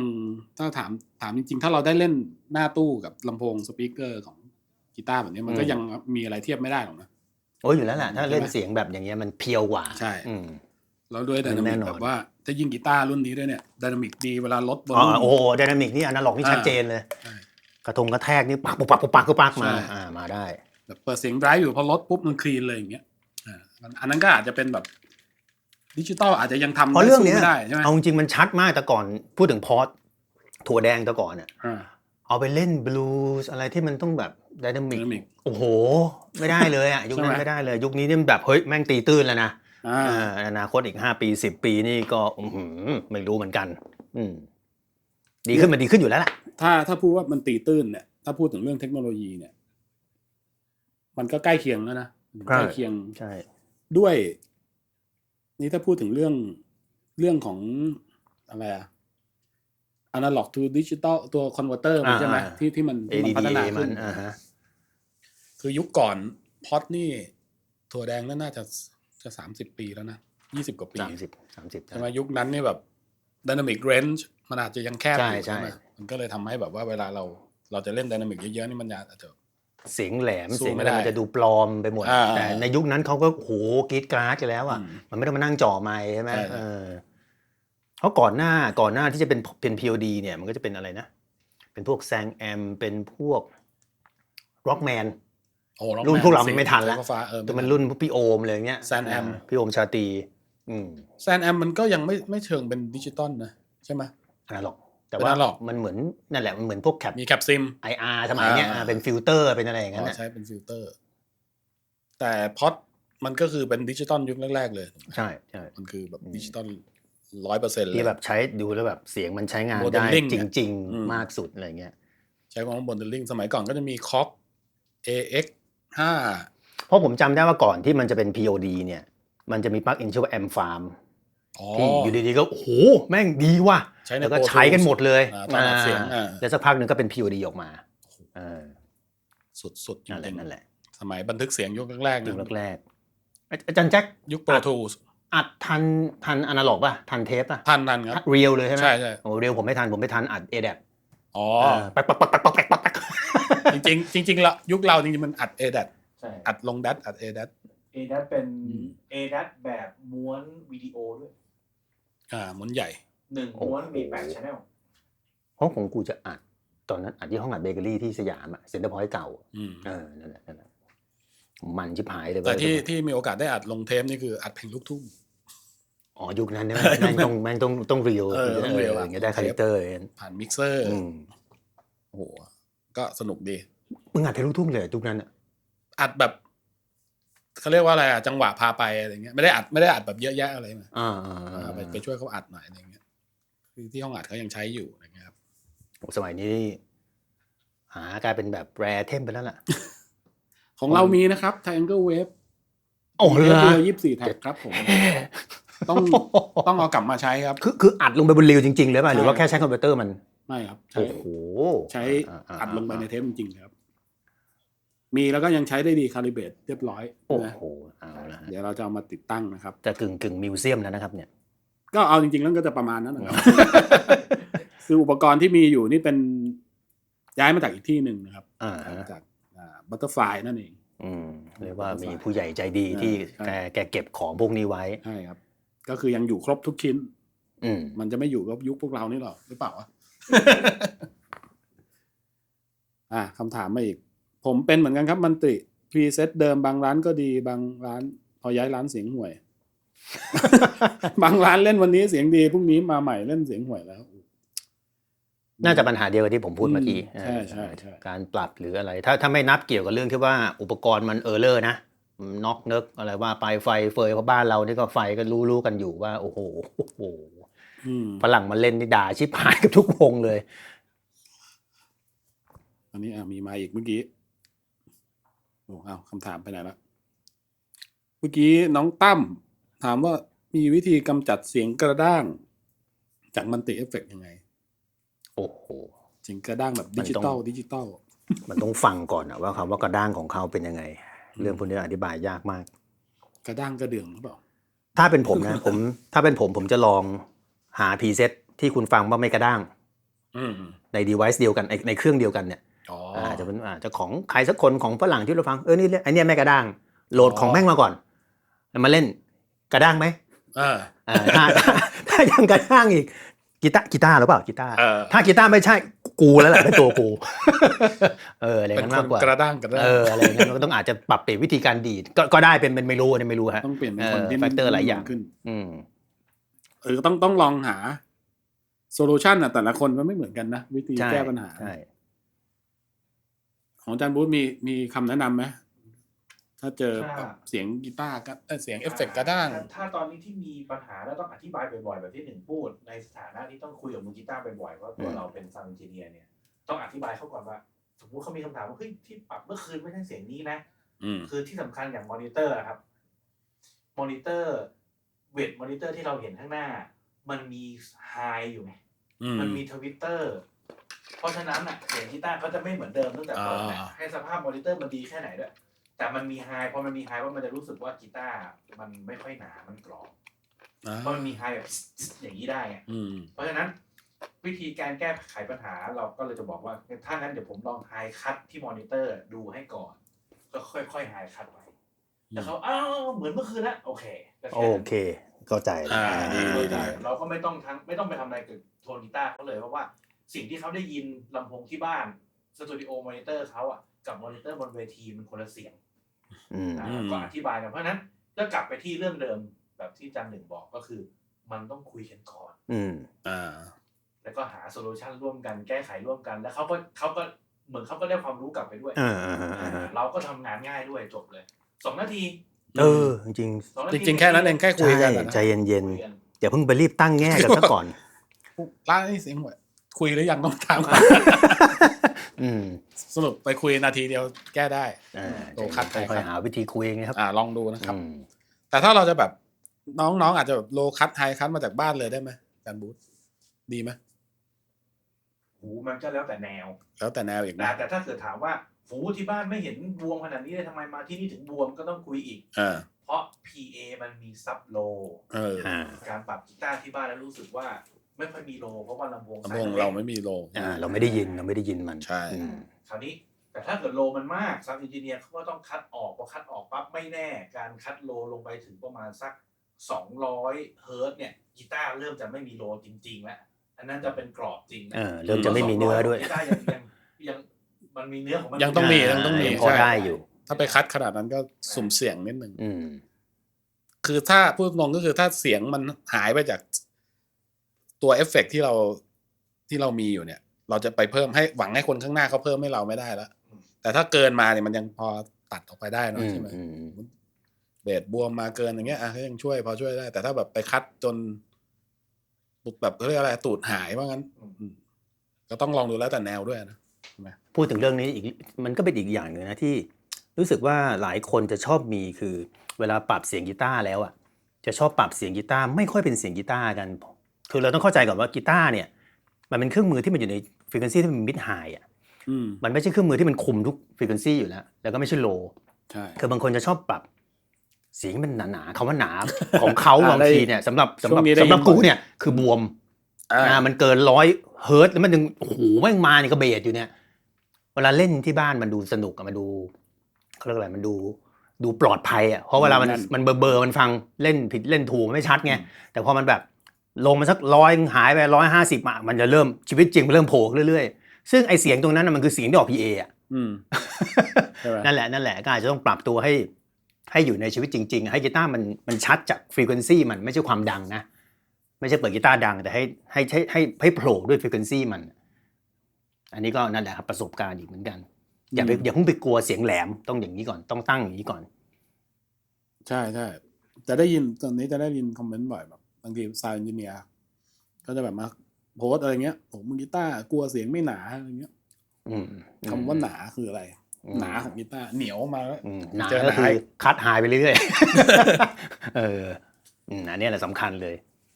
คือต้องทำความเข้าใจอย่างที่อาจารย์หนึ่งบอกนะกีตาร์ความถี่ของกีตาร์มันไม่ใช่หนาพูดง่ายมันไม่ใช่ตรงนั้นต้องดูกีตาร์เราด้วยว่ายังไงใช้เลสพอครับยังไม่หนาใช้เลสพอยังไม่หนาอีกใช้เลสพอเครื่องมือพังเปล่าอะไรเงี้ยก็ต้องไปดูวันเลือกยังไงกันถ้าใช้คำว่าหนาเหรอใช้คำว่ามีเนื้อดีกว่านะเสียงกีตาร์เนื้อ thickness นะอันนี้thickness นะน่าสนใจมีอะไรอีกมั้ยเนี่ยโอ้พี่เปิ้ลสวัสดีครับริกตอนนี้ของทั้งสองท่านเลยครับว่าตอนนี้ใช้อะไรบ้างครับจันหนึ่งตอนนี้ที่ไปทัวร์กับปั๊มนี่ใช้อะไรบ้างครับยังใช้ Helix rack อยู่ครับแล้วก็มีเพิ่มพวก pedal เข้าไปตอนนี้ก็เป็นช่วงที่เสียงแคปเนี่ยไม่ได้ใช้จาก Helix ละใช้จากอะไรวะไอ้ UA Oxstomp ที่มันเป็นแคปที่เป็นแคป Oxstomp มาแล้วเหรอครับใช่ Oxstomp แต่รู้นะเนี่ยกูสั่งมาจากนู่นนะเพราะเหมือนไทยยังไม่มีขายยังไม่มีใช่ไหมตอนนั้นมี Ox อะไรนะ Top Box อะไรใช่ไหมตัวไอ้ Oxbox ใช่ไหมOxbox ตอนนี้เป็น Stomp มาแล้วเป็น Stomp ใช่เป็นไงครับดีอยู่แต่ข้อเสียมันคือ1แพง17,000 18,000 16,000อะไรประมาณนี้แหละคิดว่านะก้อนเดียวแล้วก็สามารถใช้ได้ทีละเสียงโมโนใช่เฮ้ยเดี๋ยวนะสเตอร์ได้แต่ต้องเซตจากมือถือนะจากซอฟต์แวร์แล้วก็สามารถที่จะที่ pedal มันเนี่ยถ้าเกิดเหยียบมันก็อาจจะเลือกเป็น AB แคป2แบบ2 preset 2 preset แล้วกันประมาณนั้นแต่พอดีของเรามันเอาไว้ในลิ้นชักในแหลกก็ปรับเป็นเสียงเดียวก็คือปรับไม่ได้ไม่มีมิดีใช่ไหมไม่มีมิดีอะไรเงี้ยค่อนข้างจะแบบแทงกั๊กเทคโนโลยีเยอะไปนิดนึงแต่เสียงก็ดีธรรมชาติเลยไดนามิกมันต่างชัดเจนมากภาคภูมิใจมากเลยของ UA ในส่วนตรงนี้ก็สายซีเรียสนะ UA มันจะแบบคราวนี้ถ้าเทียบกับอย่าง Helix Firmware 3ที่เปลี่ยนไอตัว Cap Sim อ่ะ Cap Sim ของ Helix ใช่ของ Helix เป็นไงยังไม่ได้ลองละเอียดมากแต่เท่าที่ลองก็ยังรู้สึกว่าบางอันโอเคบางอันก็จะดูยวบเยอะไปหน่อยฟอแบบภาษาภาษาไทยมาอีกแล้วฟอไอ้เหี้ยพูดไงมันแบบเนี่ยทิกเน็ตมันไม่หนาความการยวบของมันเหี่ยวมันดีไปแล้วมันแบบมันฟอพูดไงดีวะมันไม่แบบมันไม่เป็นก้อนขึ้นมาอะไรอย่างนั้นน่ะมันไม่มีแบบมันต้องจับแมทช์กับแอมดีๆหน่อยอะไรอย่างเงี้ยของมันนะของมันโหมันก็รายละเอียดเยอะนะเอาเป็นว่าเหมือนอย่างเงี้ยอันนี้มันแมทมาเลยไงอันนี้แมทมาดีไม่รู้มันแมทอะไรบ้างเนี่ยเดี๋ยวเปิดดูคือจริงๆมันสามารถเลือกแคปได้นะเท่าที่จำได้วิธีกดจะมีการกด2ปุ่มพร้อมกันแล้วเลื่อนเปลี่ยนได้ครับใช่เปลี่ยนแคปได้แต่จริงๆไม่ต้องเปลี่ยนแล้วนะจริงๆทำมานี่ก็ใช้งานได้แล้วอ่ะดีมากแต่ก็ลองดูได้ครับเพื่อความฟุ้งซ่านในการแล้วของจานใช้ตอนนี้เหรอครับเหลือแค่ HX Storm XL ครับเล็กลงไปเรื่อยๆเพราะว่าอย่างที่คุยกับอาจารย์หนึ่งคราวก่อนก็คือตอนนี้นักร้องเขาอยากให้ผมออกไปเดินด้วยอะไรเงี้ยแล้วผมตอนแรกก็แบบจะสวิตช์เอฟเฟกต์ยังไงอะไรเงี้ยก็เลยแบบเอาแบบนี้แหละพรีเซตเดียวเลยเพิ่มเกณฑ์ที่นั่นเอากีตาร์เพราะกีตาร์เป็นสิ่งเดี๋ยวโชว์หน่อยอาจารย์หนึ่งโชว์น้ำนิ้วอันนี้คือตัวที่เอาไปใช้ทัวร์อยู่ Modify by แจ็คธรรมรัตน์ลองดูข้างหลังก่อนนะดูข้างหลังใส่ฐาน9 โวลต์ก็คือแปลวงจรของไอ้พิกซี่ที่ว่ามาวางเข้าไปใช่ไหม แล้วก็สละโทนตัวหนึ่งเพื่อมาเป็น on off ของมัน แต่เป็น 2 bypass เนี่ยนะ โอ้โห อันนี้คลีนนะ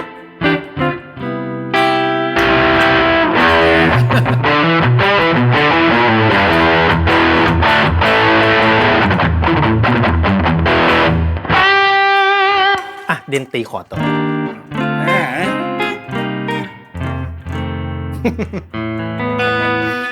ะก็จะมีแต่คนบ้าๆนะทำอย่างนี้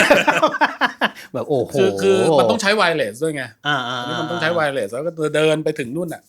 ระยะห่างแบบ30 เมตรอ่ะจากสเตชันที่เรายืนอยู่อะไรเงี้ยไอ้ฐานนี่มันไม่เกะกะใช่ไหมวะเวลาเล่นจริงก็คำนวณระยะแล้ว โอ้ยก็ขี้เกียจเจาะนี่นะครับโซลูชันไม่อยากไปเจาะไม่อยากไปทำอะไรกับไม้เขาไงแล้วก็แผงวงจรมันจะอยู่แค่นี้เองเล็กๆใช่ก็ถอดออกมาจากสตอมบอกอีกทีนึงแล้วก็หาอินพุตเอาท์พุตมาเองคือหลายคนอาจจะไม่รู้คือจริงๆจันแจ็คเนี่ยเป็นเขาเรียกว่าเป็นสายเนิร์ดคนหนึ่งนะคือแบบว่าสมัยก่อนที่ใช้สควอเออร์ตอนนู้นที่ชนะมันใหม่แล้วจำได้ว่าใส่พวกกีตาร์ซินอะไรเงี้ยแล้วกูถามว่าใครเป็นคนติดตั้งบอกกูทำเองคือจอวางวงจรแบบโอ้โหเนี่ยมีทุกอย่างในตัวเดียวสายเนิร์ดมีซินมีเปียโซคือมันสนุกด้วยเราชอบตอนนี้ถึงขนาดเปลี่ยนเฟซเองยังเคยเปลี่ยนแต่ว่ารู้สึกว่ามันกินเวลาชีวิตไปหน่อยทำได้แต่ว่าทำได้ด้วยนะทำได้แต่เราไม่เราเอาแล้วครับเวลาที่เราจะเอาไปเปลี่ยนเสร็จเราให้คนอื่นทำดีกว่าอยากลองไงคือมันต้องลองอ่ะแต่จันแจ็คดูเป็นคนอย่างนั้นอ่ะดูชอบทำอะไรด้วยตัวเองอ่ะมันเหมือนเป็นความชอบนะอันนี้มันก็ดีก็เหมือนเนี่ยเซตอัพกันเนี่ยกับอาจารย์บูธ2คล้ายๆกูก็เป็นแต่กูไม่หนักเท่ามึงไงนี่ถ้าฉาบปูนเองน่าจะไปฉาบแล้วเนี่ยแต่ฉาบเป็นใช่ไหมฉาบเป็นด้วยนั่นไงมันจะสำคัญตรงนี้แหละสมัยก่อนอยู่บ้าน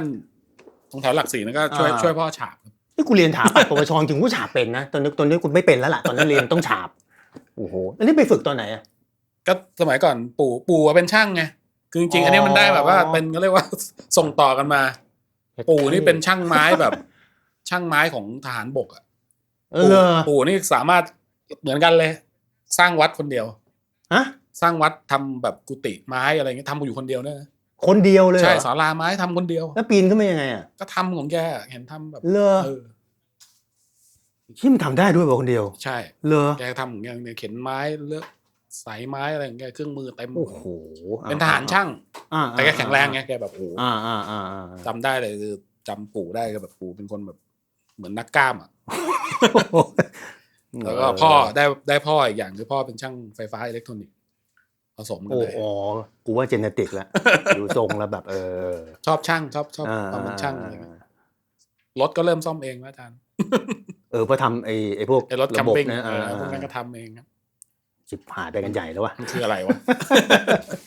แต่ผมว่าดีนะมันก็ทำเป็นมันก็ทำให้เราแบบมีทำให้จิตมันแบบมีที่ระบายก็ต้องหาสิ่งที่มันเหมาะเราเรื่องนี้ก็สำคัญต้องมีฮ็อบบี้ใช่ไหมนั่นแหละสำคัญเลยมนุษย์อยู่เฉยๆไม่ได้ครับคือพูดตรงๆเราเป็นนักดนตรีเนี่ยถ้าเราแบบเล่นดนตรีกันอย่างเดียวเลยเนี่ย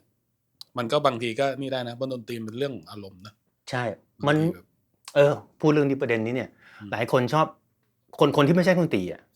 ชอบคิดว่าเล่นดนตรีมันก็สนุกไม่ใช่เหรอวะมันก็ดูน่าจะเป็นคนสนุกมันต้องดูกับว่าเล่นดนตรีด้วยเล่นดนตรีเล่นๆหรือว่าเล่นดนตรีก็ทำงานเนี่ยพอมันเป็นทำงานมันเป็นหน้าที่ปั๊บคอนเท็กซ์มันเปลี่ยนละคนละแบบละการที่มันจะต้องมีสมาธิมันมีกติกามันมีต้องได้ตรงนั้นมันไม่ได้ตรงนี้มันคนละอย่างแล้วใช้สมองเยอะแล้วมันเป็นการ creativity นะมันความสร้างสรรค์เยอะแต่งเพลงนู่นนี่นั่นใช่ไหมมันแบบบางสิ่งบางอย่างทำเราก็อาจจะไม่ได้อยากทำแต่มันเป็นหน้าที่มันก็มันเกิดงานบางอย่างขึ้นมาแล้วใช้สมองในการคิดในการสร้างสรรค์เยอะเนี่ยเอาจริงมันโหแม่งเปลืองสมองมากเหมือนกันนะอันเนี้ยจริงๆเรื่องนี้จริงๆพูดหน่อยก็ดีอย่างตอนก่อนโควิดเนี่ยตอนที่ตอนนั้นผมไปทัวร์กับวังรีโฮมใช่ไหมแล้วงานเยอะเล่นตลอดแล้วเรารู้สึกว่าแบบทำไมท้ายๆเรารู้สึกเราไม่เอนจอยละไม่สนุกกับการเล่นละก็มานั่งนึกดูพอถึงตอนนี้ก็เลยรู้ว่าแบบเราไปแบกความสมบูรณ์แบบมากเกินไป เพราะว่า ครับนี้ บนเวทีเนี่ยนั่งกีตาร์คนเดียว เก็บทุกอย่างทั้งโป่งทั้งไฟฟ้าคิวบางทีขึ้นก่อนต้องฟังคิวต้องแบบรู้สึกว่ามันเราเป็นคนที่ต้องแบบสมบูรณ์แบบอะไร เรื่องนี้เกิดขึ้นกับ ใช่ไหม เราทั้งสองคนนะไม่ใช่คนใดคนหนึ่งอันนี้มันเป็นเรื่องที่แบบ บางทีพอเราไปแบกมากๆเนี่ยมันก็ทำลายเราได้เพราะเราเป็นพอยิ่งเล่นแล้วยิ่งรู้สึกกับดนตรีรู้สึกอะไรมากคือพูดง่ายๆเรื่องของอารมณ์นั่นแหละถ้าเราจัดการมันได้บนเวทีแล้วลงมาเนี่ยเพราะหลังๆผมแบบลงมานี่นั่งขึ้นรถกำลังกลับโรงแรมรู้สึกแบบลอยเริ่มลอยแล้ว เริ่มคิดว่าเอ้ยเมื่อกี้กูเล่นได้สมบูรณ์หรือเปล่าวะอะไรเงี้ยทั้งที่คนรอบข้างไม่ได้อะไรเลยจิตไม่ได้ตามกลับมาใช่รู้สึกเริ่มลอยเริ่มอะไรก็เลยแบบด้วยความที่มันอาจจะเป็นแบบทัวร์ใหญ่ๆครั้งแรกด้วยหรือเปล่าเราเลยรู้สึกแบบเราต้องแบบทำให้มันดีที่สุดอะไรเงี้ยมันก็เลยแบกอย่างเงี้ยแต่พอตอนนี้รู้แล้วก็อย่างที่อาจารย์หนึ่งบอกคือทำงานให้มันสนุกใช่ไหมความผิดพลาดมันเกิดขึ้นได้อะไรเงี้ยคือมันเกิดขึ้นเป็นปกติก็รับผิดชอบหน้าที่นะเพียงแต่ว่าเราไม่ต้องไปบีบคั้นตัวเองใช่ส่วนใหญ่ก็จะเป็นแหละว่ามันคือมันมาจนถึงวันเนี้ยกูก็เริ่มตกผลึกว่าความ perfectionist เนี่ยจริงๆมันเกิดขึ้นตามธรรมชาตินะมันไม่ใช่เกิดขึ้นจากการที่คุณไปบีบคั้นตัวเองให้มัน perfect เค้นนะใช่คือบางคนน่ะเขาไม่ใช่นะเขาไม่ใช่คนที่เป็น perfectionist อ่ะเขามีความอีกอย่างนึงอ่ะไม่ใช่หมายว่าดีไม่ดีนะจะแบบเห็นคนนี้เป็น perfectionist เว้ยเดี๋ยวกูต้องพยายาม perfectionist บ้างเนี่ยมันทำไม่ได้นะเพราะ nature มันไม่ใช่ไงเหมือนอย่างพวกเราอย่างเงี้ยไอ้พวกที่ชอบอะไรอย่างเงี้ยจะไปบอกว่าเฮ้ยมึงไม่ต้องเพอร์เฟกต์หรอกต่อให้เราไม่พยายามเพอร์เฟกต์มันจะเป็นไปเองนะเพราะการได้ยินความรู้สึกได้ยินฟังอันนี้ดีมันออโตเมติกแต่พอเราไปยิ่งเรามีสแตนดาร์ดพื้นฐานอย่างนี้อยู่แล้วแล้วเราไปตั้งโกให้มันเลยเป้าไปใช่ไหมมันก็เลยกลายเป็นเนี่ยมันเป็นเรื่องไม่ใช่เรื่องสนุกละมันกลายเป็นเครียดเป็นเหมือนกันเป็นพวกเราหลายๆคนก็เป็นเนาะโดยเฉพาะที่เป็นศิลปินมีชื่อเสียงอย่างเงี้ยจะเป็นกันเยอะใช่เพราะเราใช้สมองเยอะด้วยแล้วสำคัญคือใช้สมองแบบความรู้สึกเยอะมันก็นั่นแหละมันเซนซิทีฟนะมันเหมือนไม่มีอะไรแต่มีใช้คำว่าเซนซิทีฟอันนี้สำคัญเราต้องดูแลสภาพจิตใจเรานะครับใช่ครับทำงานโดยเฉพาะทำงานดนตรีเนี่ยนะคือตอนนี้ผมมองว่าอย่างที่สตูดิโอที่เราทำอยู่เนี่ยผมอยากจะสร้างบรรยากาศให้มันเป็นการทำงานแบบ productive จริงๆโดยที่ทุกคนไม่เครียดนะแต่เกิดงานที่มีคุณภาพขึ้นมาเนี่ยผมเชื่อมันทำได้ไงบางทีแบบเรารู้สึกว่าแบบเราทำงานบางทีมานั่งอัดกว่าจะคิดเพลงออกกว่าจะอะไรกันมันเสียเวลาไปเป็นวันอะไรเงี้ยคิดไม่ออกอะไรเงี้ยแต่ทำไมผมไปมองดูอย่างพวกนักดนตรีที่ Nashville อะไรเงี้ยเห็นพวกอะไรนะเบนซ์เมสันอะไรเงี้ยอัดกีตาร์ทุกวันเลยโพสต์ IG สนุกสนานดูแบบตามอยู่เหมือนกันดูมัน productive อ่ะดูมันแบบว่า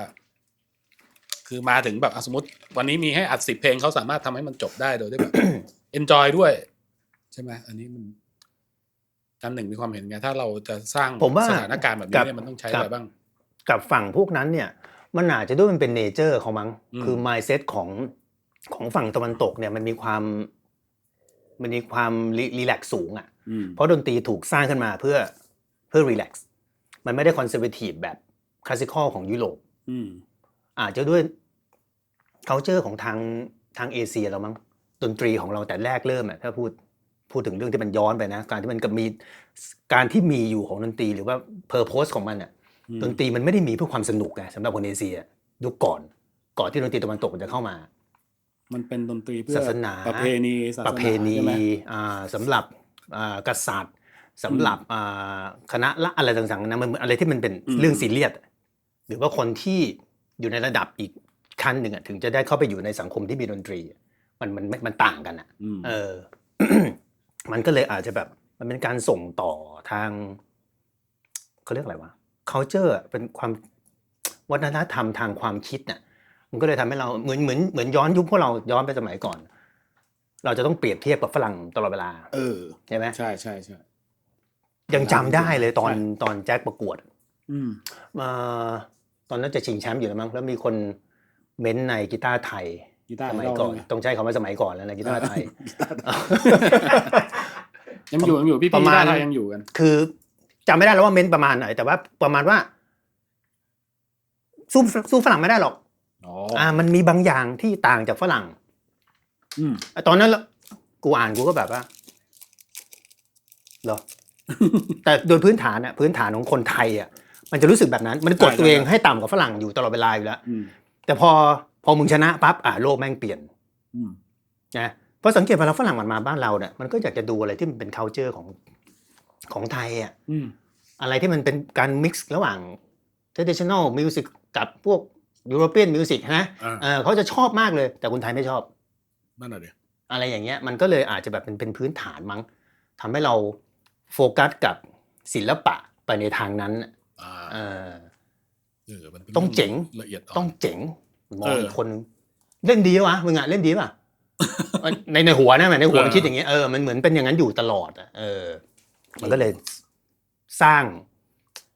ก็เรียกว่าสร้างหมอกบางอย่างมาบังอะไรอย่างนั้นน่าจะเป็นอย่างนั้นอะไรอย่างนั้นแต่ยุคนี้ว่ามันเปลี่ยนไปแล้วมันค่อยๆเปลี่ยนไปแล้ว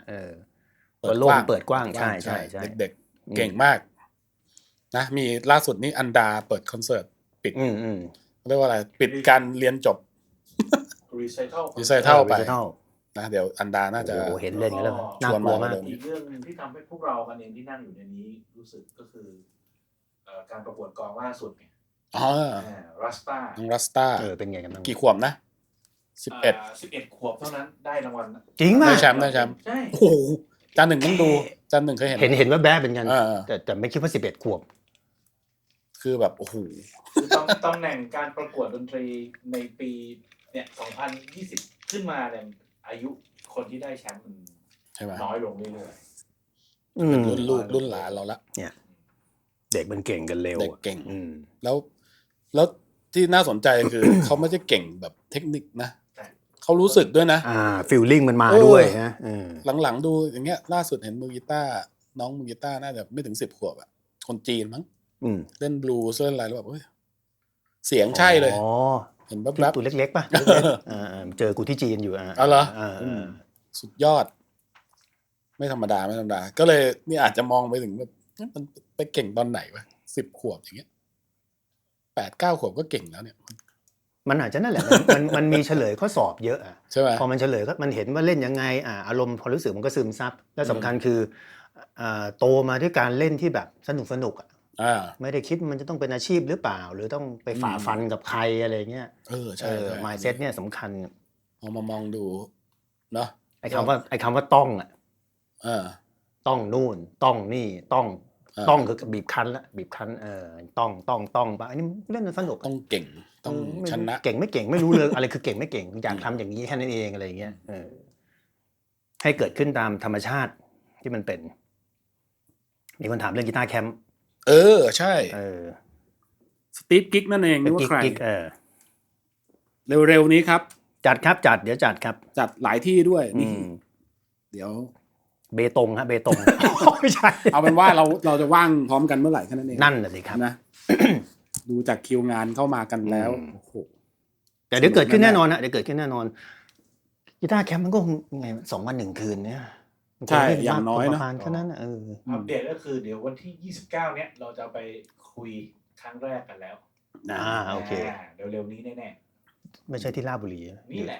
โอเคกีตาร์แคมป์ของอาจารย์ทั้งคู่นี่แหละครับคือตอนนี้จริงๆเรื่องนี้มันเดินหน้าไปบ้างแล้วแหละบ้างแล้วเกิดขึ้นอยู่แล้วครับก็เดี๋ยวส่งข่าวกันฮะเตรียมตังค์ไว้ดีกว่าไม่แพงพูดเหมือนจะแพงพี่เขียวบอกจัดเลยพี่เขียวสนับสนุนละ1โอเคคำถามคอนเทนต์ครับอาจารย์ทั้ง2ท่านเลยแล้วกันนะครับตอนนี้เพลงที่ฟังหนังที่ดูคืออะไรแจ้งก่อนเพลงที่ฟังหนังที่ดูหนังสือที่อ่านคำถามคอนเทนต์หมายถึงอะไรเนี่ยของคำถามจำบูธเลยเหรอจะได้ไปตัดลงคอนเทนต์เพลงที่ฟังหลังไมค์เนี่ยคนอยากรู้ว่า EP 1เนี่ยทั้งอาจารย์1อาจารย์แจ็คเนี่ยเล่นเครื่องดนตรีอะไรชิ้นแรกเพลงแรกที่เล่นอะไรที่ดูคือเขาไม่ได้อยากเห็นเล่นแล้วเขาอยากรู้ว่าไลฟ์สไตล์เป็นยังไงหนังที่ชอบดูคือหนังอะไรหนังเกาหลีหรือเปล่าจริงๆดีนะเรื่องพวกเนี้ยคือเคยอ่านใน Overdrive สมัยก่อนที่สัมภาษณ์ของแฟรงค์แกมเบเล่มั้งแล้วฝรั่งมันจะมีช่วงที่แบบเป็น stupid question ซึ่งแม่งดีมากตื่นกี่โมงกินอะไร ชอบผู้หญิงแบบไหนอะไรอย่างเงี้ย เออ ซึ่งแบบพอมันอ่านแบบว่ะมัน reflection กันระหว่างไลฟ์สไตล์กับสิ่งที่เขาเป็นน่ะอาจารย์ตอบก่อนก็ได้คำถามว่าอะไร เพลงที่ฟังก่อนนะ เพลงที่ฟัง เพลงที่ฟังหนังที่ดูหนังสือที่อ่านครับ เอาจริงเพลงที่ฟังตอนนี้คือ country rock เลยครับ Nashville Sound เลยครับ ออกไปอย่างนั้นเนี่ย ชอบมากแล้วก็รู้สึกแบบแบรนด์เมสันเนี่ย ไม่เชิงขนาดก็จะอาจจะเป็นแบบ country pop หน่อยอย่างพวก Lady A อะไรอย่างเงี้ย โอ้โห คือที่ชอบเพราะว่าแบบมันเหมือนมันตรงจริตเราเพราะว่าแล้วเสร็จแล้วพอไปตามดูว่าใครเป็นโปรดิวเซอร์นี่ก็เลยแบบถูกใจเลยเพราะว่าอะไรนะแดนฮัฟจำรู้จักแดนฮัฟใช่ไหม แดนฮัฟเดี๋ยวนะ ที่เป็นมือกีตาร์ น่า ที่เล่นเจม น่าจะเคยเห็น เจมไทเลอร์คนแรกๆเลย ตั้งแต่ยุค 80 90น่ะก็เลยรู้สึกว่าเราก็ชอบเขามาตั้งนานแล้วแต่พอไปตามดูอ๋อโปรดิวเซอร์ เพรสลีย์ป่ะเพรสลีย์ฟังป่ะ ใช่ฟังด้วย แล้วก็พวกคีธเออร์เบิร์นแล้วก็ สายกันที่หล่อ สังกัดพวกหล่อๆ เก่งชิบหายเลยคีเดเบิล ใช่แต่งเพลงอะไรเงี้ย โอ้โห คือชอบฟังรายละเอียดของดนตรีแล้วก็เมโลดี้เพลงอะไรเงี้ยมันเนียนอะรู้สึกว่าวงการคันทรีที่นู่นมันแข็งแรงเพราะว่าความเนียบเรื่องซาวทั้งเรื่องซาวเรื่องอะไรด้วยนะแบบซาวมาสเตอร์มานี่แบบ ไม่ธรรมดามันเป็น reference ได้ใช่เป็น reference ได้ดีก็จริงๆก็จะชอบมากแล้วก็เรื่องเมโลดี้เรื่องอะไรพวกเนี้ยคือพูดง่ายตอนนี้เพลงกีตาร์โซโล่นี่ไม่ได้ฟังหรอกโอ้เหมือนกันเลยแล้วถ้าฟังอีกก็เป็นเพลงจีนเลยพอไปทำงานใช่พอไปทำงานส่วนหนึ่งแล้วก็เริ่มแบบเหมือนกับว่าที่เราได้มีโอกาสไปทำเนี่ยเราก็อาจจะมีโอกาสที่จะไปทำให้เขาบ้างถึงมันจะได้รู้ culture ใช่ไปโปรดิวซ์โอ้ต่างกันเยอะเหมือนกันนะวิธีการฟังเพลงเขาคนละแบบใช่อันนี้ก็มีโอกาสเพราะว่าตอนนี้แบบรู้สึกว่าทางนู้นขาดแคลนนักดนตรีพอสมควรก็เนี่ยมันเหมือน basic business เขาอยู่ดีๆมันก็แบบโอ้โหไม่ explode ขึ้นมาแบบใช่ผมว่าด้วยรัฐบาลด้วยว่า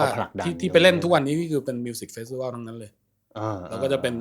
ที่ว่ารัฐบาลท้องถิ่นแต่ละที่เป็นคนจัดเป็นสปอนเซอร์เลยนะหลักเพราะว่ามันค่อนข้างใช้เงินมหาศาลอ่ะเพราะตอนนี้อาจารย์แจ๊คคือนอกจากเล่นให้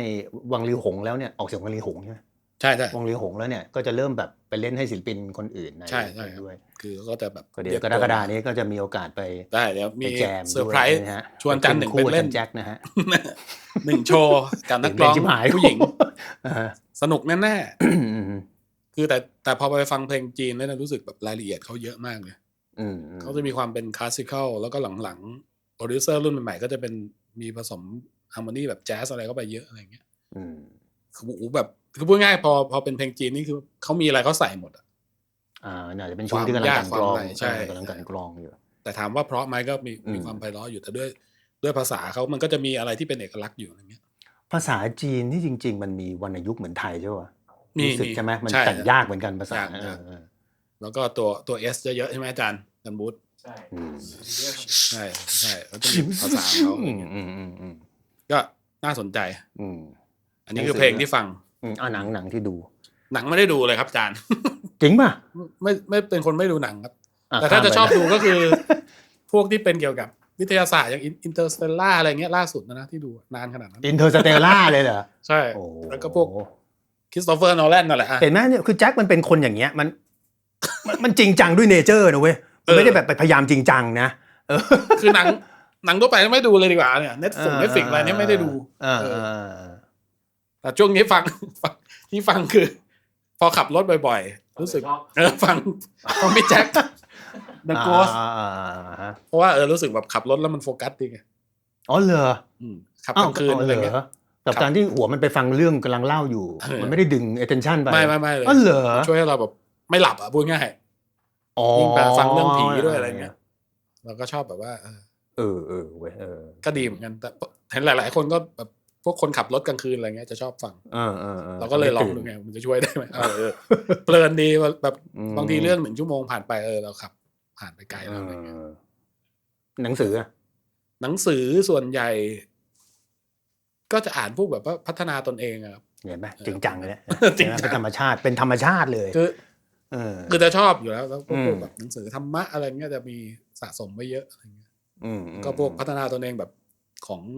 ต่างประเทศอะไรเงี้ยที่เขาเขียนมาเป็นกระแสอะไรเงี้ยเราก็ไปซื้อมาอ่านดูแล้วก็ล่าสุดอ่านของอะไรนะริกรูบิน แต่เป็นภาษาอังกฤษนะ อืม ที่เป็นCreative Act อืม เล่มที่เขาเขียนมาล่าสุด อืม ก็อันนั้นคือหนังสือล่าสุดที่อ่าน ริก รูเบนก็คือโปรดิวเซอร์ producer คนหนึ่งที่เล่นอินสตูเมนต์อะไรแทบไม่เป็นเลยอ่ะ ใช่ แต่เป็นโปรดิวเซอร์ได้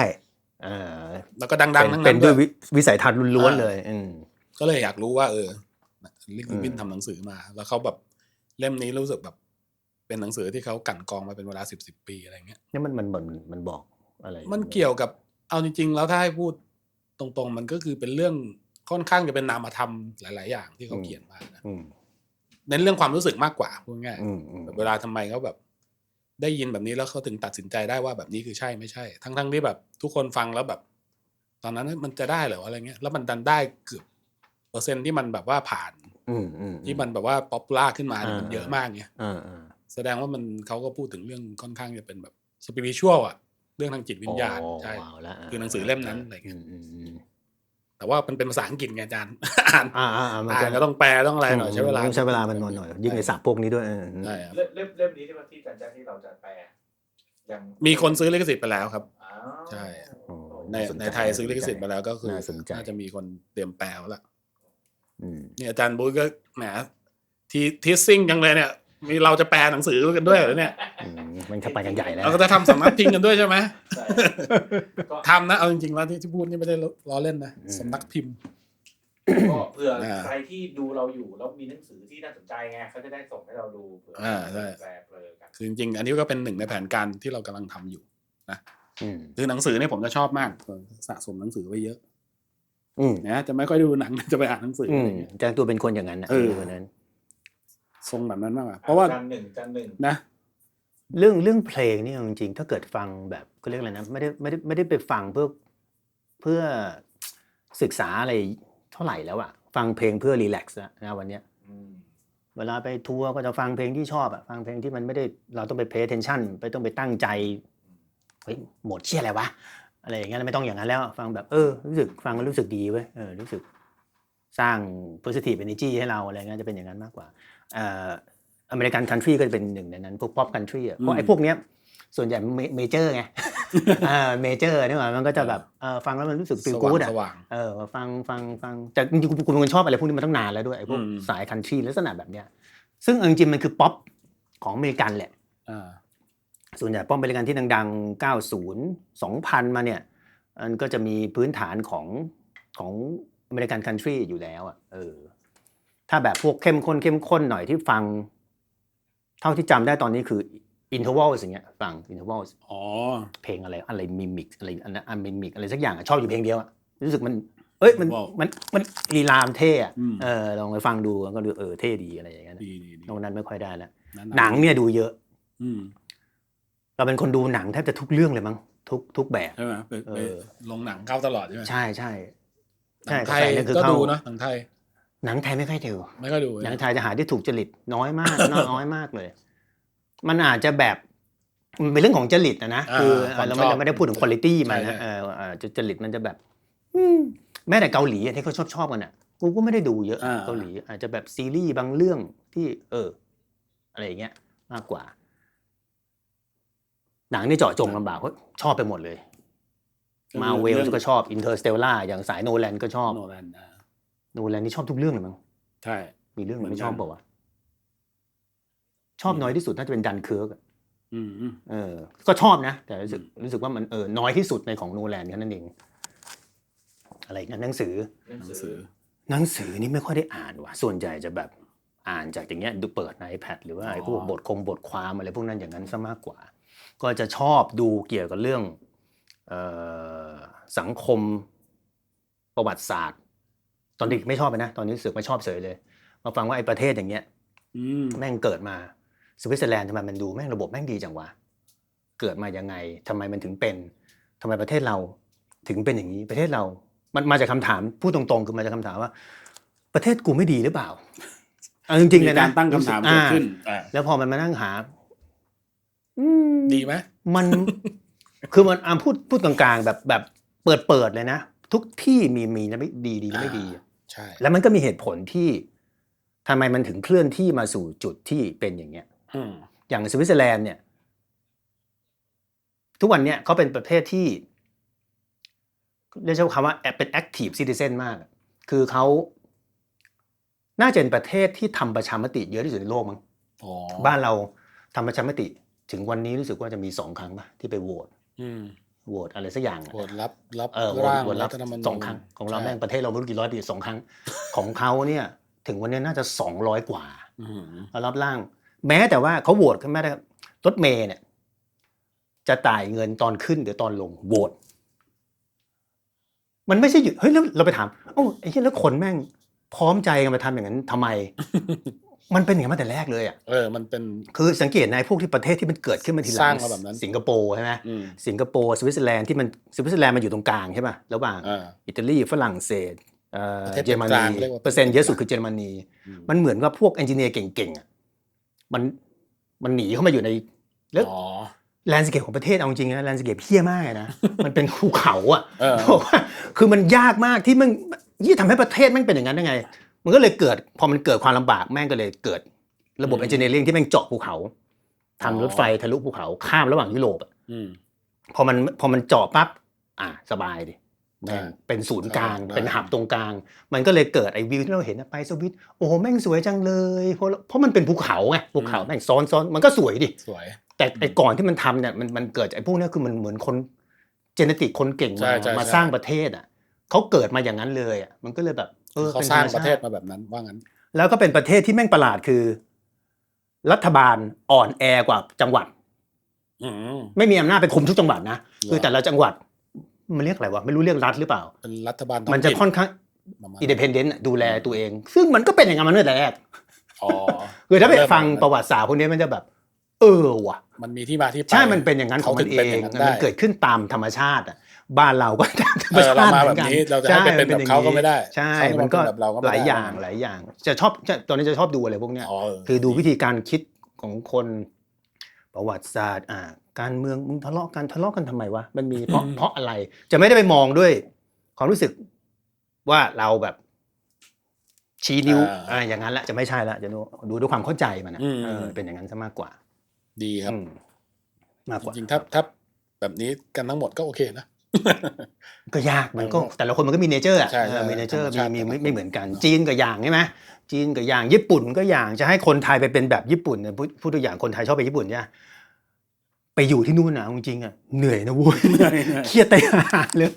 หมายถึงเนเจอร์คนไทยนะมันก็คนละแบบโหพี่ยุทธมา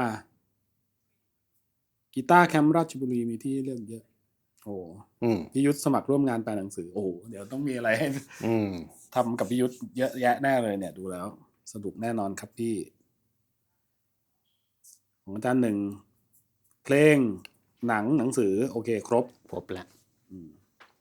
มีอะไรไหมครับอาจารย์บูธไม่มีโหนี่เรา2 ชั่วโมงแล้วนะเนี่ยได้2 ชั่วโมงเหรอเพลินขนาดนั้นภาพยังไม่หมดเลยอันนี้ก็ติดตามหนึ่งจากอะไรได้บ้างครับติดตามอาจารย์หนึ่งจากที่ไหนได้บ้างก็ YouTube วินัยทีมิวสิกนะครับIG ชื่อเดียวกันส่วนใหญ่จะอยู่บน YouTube จะเป็นส่วนใหญ่แล้วก็บน Facebook นี่แหละฮะ YouTube ก็จะเป็นงานต่างๆตอนนี้ช่วงนี้ก็จะเป็นทำพวกรีวิวอะไรอย่างนี้เป็นส่วนใหญ่เพราะยังไม่ค่อยมีเวลาที่จะสร้างผลงานส่วนตัวเท่าไหร่ค่อยๆปั้นมันอยู่นะครับที่เหลือก็งานเบื้องหลังนิดๆหน่อยๆเป็นอย่างนั้นเห็นบอกกำลังจะออกเพลงใหม่โซโล่บรรเลงเป็นไงใช้คำว่ากำลังทำดีกว่ากำลังปั้นจะเสร็จไปไม่รู้นะเอาเป็นว่าเสร็จอยากปล่อยเมื่อไหร่ก็เมื่อนั้นว่างั้นใช่เมื่อมันพร้อมไม่บีบคั้นแม่งละดีมากอย่างนั้นดีกว่าไม่ไปบีบคั้นสบายกว่าใช่อาร์มมาด้วยน้องอาร์มอาร์มสวัสดีครับอาร์มขอถามอะไรวะอาจารย์ดูว่า Interstellar แล้วเข้าใจในครั้งแรกเลยไหมครับเข้าใจไหมก่อนเข้าใจในมุมไหนดีกว่าใช่กำลังจะพูดเลยมันเป็นเรื่องของรายละเอียดมากกว่าเพราะมันไวอะนะใช่ที่มันเป็นหนังที่ต้องเก็บรายละเอียดอะไรอย่างเงี้ยแต่ถามว่าเข้าใจสิ่งที่หนังต้องการจะสื่อไหมมันแล้วแต่คนนะมีตีความต่างกันอีกกูว่ามันก็ดูเข้าใจป่ะวะหนังมันก็ไม่ได้ดูไม่ได้คือมันอาจจะแบบว่าบางสิ่งบางอย่างมันต้องละไว้ในฐานที่เข้าใจอ่ะว่ามันยังไม่ต้องเข้าใจก็ได้แต่ว่าบริบทโดยรวมมันก็ดูเข้าใจไม่ได้รู้สึกว่าแบบกูกำลังดูอะไรอยู่มันไม่ขนาดนั้นไง ก็คืออาจจะต้องเก็บรายละเอียด2 รอบ 3 รอบได้อะไรอย่างเงี้ยแต่ดูตั้งแต่แรกก็สนุกเอาเป็นว่าดูแล้วสนุกแล้วกันเทนเน็ตดูป่ะดูครับชอบป่ะชอบนะนะมันต้องเป็นคนอย่างมึงใช่ไหมเรื่องนี้เป็นเรื่องที่ไปดูในโรงเรื่องแฟนกูดูรู้เรื่องเทนเน็ตนี่เป็นเรื่องที่ไปนั่งดูในโรงคนเดียวเลยคิดดูดิเทนเน็ตเนี่ยนี่ก็ดูเรื่องไม่ใช่เหรอมีเรื่องเหรออะไรวะเราชอบด้วยเอาสิใช่รู้สึกแม่งเจ๋งดีอ่ะแม่งคิดแล้วแม่งทำได้จริงเนี่ยมันเจ๋งตรงเนี้ยของโนแลนเนี่ยมันล้ำตรงนั้นสนุกสนานก็พูดถึงแขกรับเชิญในอนาคตหน่อยไหมอยากให้เชิญใครมาไหมครับเพราะตอนนี้จริงๆเราก่อนที่จะเกิดเอพิโซดเนี้ยเราก็นั่งคุยกันเล่นๆเพ้อๆกันไปว่าแบบพี่ป๊อปเดอะซันจันแดงใครวะไม่รู้นะก็นึกมั่วไปหมดอ่ะอาจจะเป็นเพื่อนๆกันยอดไปดึงสุดแรมอะไรอย่างเงี้ยว่ากันไปจะเป็นชาวค็อกเทลอะไรบางเนี้ยที่แบบคุยแล้วน่าจะมีเรื่องอื่นคืออยากให้รายการเนี้ยมันไม่ได้เน้นไปทางแบบเล่นกีตาร์ยังไงอะไรนึกออกไหมอยากให้มันแบบเนี่ยกินลาบอย่างเงี้ยเนี่ยกินลาบแบบเนื้อย่างสิ่งที่มันใช้ชีวิตยังไงพี่ทำอะไรวันๆอะไรอย่างเงี้ยมากกว่าใช่เพราะว่าเรื่องเล่นกีตาร์เรื่องอะไรมันก็น่าจะเห็นอยู่แล้วมันมีอยู่แล้วแหละก็เล่นกันอยู่แค่นี้มานานของเรา2 คนจริงจังไงเป็นธรรมชาติเนี่ยมันก็แต่ว่าไม่ต้องไปโฟกัสตรงนั้นมันเป็นอย่างแรกก็ได้อะไรอย่างเงี้ยโอเคมีอะไรอีกไหมครับวันนี้ฝากรายการกับฝากเพจครับสุดท้ายก็ขอฝากเพจ Triangle Music นะครับก็จะเป็นช่องทางที่เราจะนำเสนอเรื่องราวประมาณนี้อะไรที่มันมากไปกว่ามิวสิกมากไปกว่าเรื่องดนตรีอะไรเงี้ยเราก็จะแบบมีเชิญแขกรับเชิญอย่างที่อาจารย์หนึ่งบอกมาพูดคุยเรื่องต่างๆที่มันน่าสนใจผมว่ามันน่าจะแบบสะท้อนเรื่องแบบสิ่งที่แต่ละคนเป็นนะอย่างเช่นทำไมเขาเป็นคนแบบนี้เขาเลยเล่นดนตรีออกมาเป็นแบบนี้อะไรเงี้ยอันนี้มันเป็นอะไรที่น่าสนใจน่าศึกษากันแหละพูดง่ายๆแล้วก็ตอนนี้สถานที่ตรงนี้ก็คือเป็น Triangle Wave Eco Studio นะครับน่าจะประมาณสักเดือนสิงหาน่าจะเริ่มเปิดให้ใช้บริการได้บางส่วนนะครับตอนนี้ก็เริ่มมีบุ๊กกิ้งเข้ามาแล้วเหมือนกันอะไรเงี้ยคือจริงๆกดไปใน Google ขึ้นแล้วครับแต่เป็นบ้านจันบูธอยู่มั้งก็ใกล้เคียงใกล้ๆกันได้อยู่แต่ตอนนี้ยังไม่ต้องมานะครับยังไม่ต้องมามีแต่เสาแล้วก็โบกปูนกันอยู่กำลังฉาบกันอยู่กำลังเร่งกันอยู่นะครับเป็นโปรเจกต์ใหญ่ของชาวเขาเรียกว่าอะไรนะชาวซอยเสือใหญ่จังเกษมรัชดาแถวนี้เผื่อจะเป็นแบบว่ามิวสิกคอมมูนิตี้ใช่อนาคตนะอะไรอย่างนั้นสิ่งที่ตั้งใจอยากให้มันเป็นแบบนั้นทุกคนได้มาแบบใช้ทำงานร่วมกันอะไรเงี้ยเกิดงานดีๆขึ้นมาจากที่นี่ได้แล้วก็คือพูดง่ายอยากให้แบบการทำงานย้อนกลับไปเหมือนเมื่อก่อนคือแบบเวลาจะทำเพลงกันเนี่ยเริ่มจากศูนย์เนี่ยมาเริ่มที่นี่ได้เลยคือไม่ใช่ว่าคนนี้ทำเดโมมาอันนี้ไปอัดกีตาร์ที่บ้านอันนี้แบบต่างคนต่างไปทำอะไรเงี้ยผมรู้สึกเพลงมันอาจจะแบบดนตรีมันอาจจะขาดเรื่องของผมว่าดนตรีมันคือเรื่องของการสื่อสารการปฏิสัมพันธ์กันอะไรเงี้ยบางทีแบบไม่จำเป็นต้องเพอร์เฟกต์มากมาอัดพร้อมกันอะไรเงี้ยแต่ถ้ามันใช่ก็คือใช่อะไรเงี้ยผมอยากให้มันเกิดขึ้นที่นี่ในบรรยากาศที่ดีแล้วก็จอดรถง่ายมีที่ข้างล่างเป็นที่จอดรถเลยทั้งชั้นเลยข้างล่างมีที่จอดรถมีคาเฟ่มีครบวงจรพูดง่ายๆเหลือแต่ร้านลาบอยู่งี้ครับตอนนี้มันเยอะอยู่ในหมาใกล้ๆผมจะทำรอกมาแล้วเนี่ยโยงรอกแบบว่าหมุนสั่งแล้วก็หมุนชักรอกขึ้นมาเลยถ้าข้างบ้านก็อนุญาตนะคงไม่อนุญาต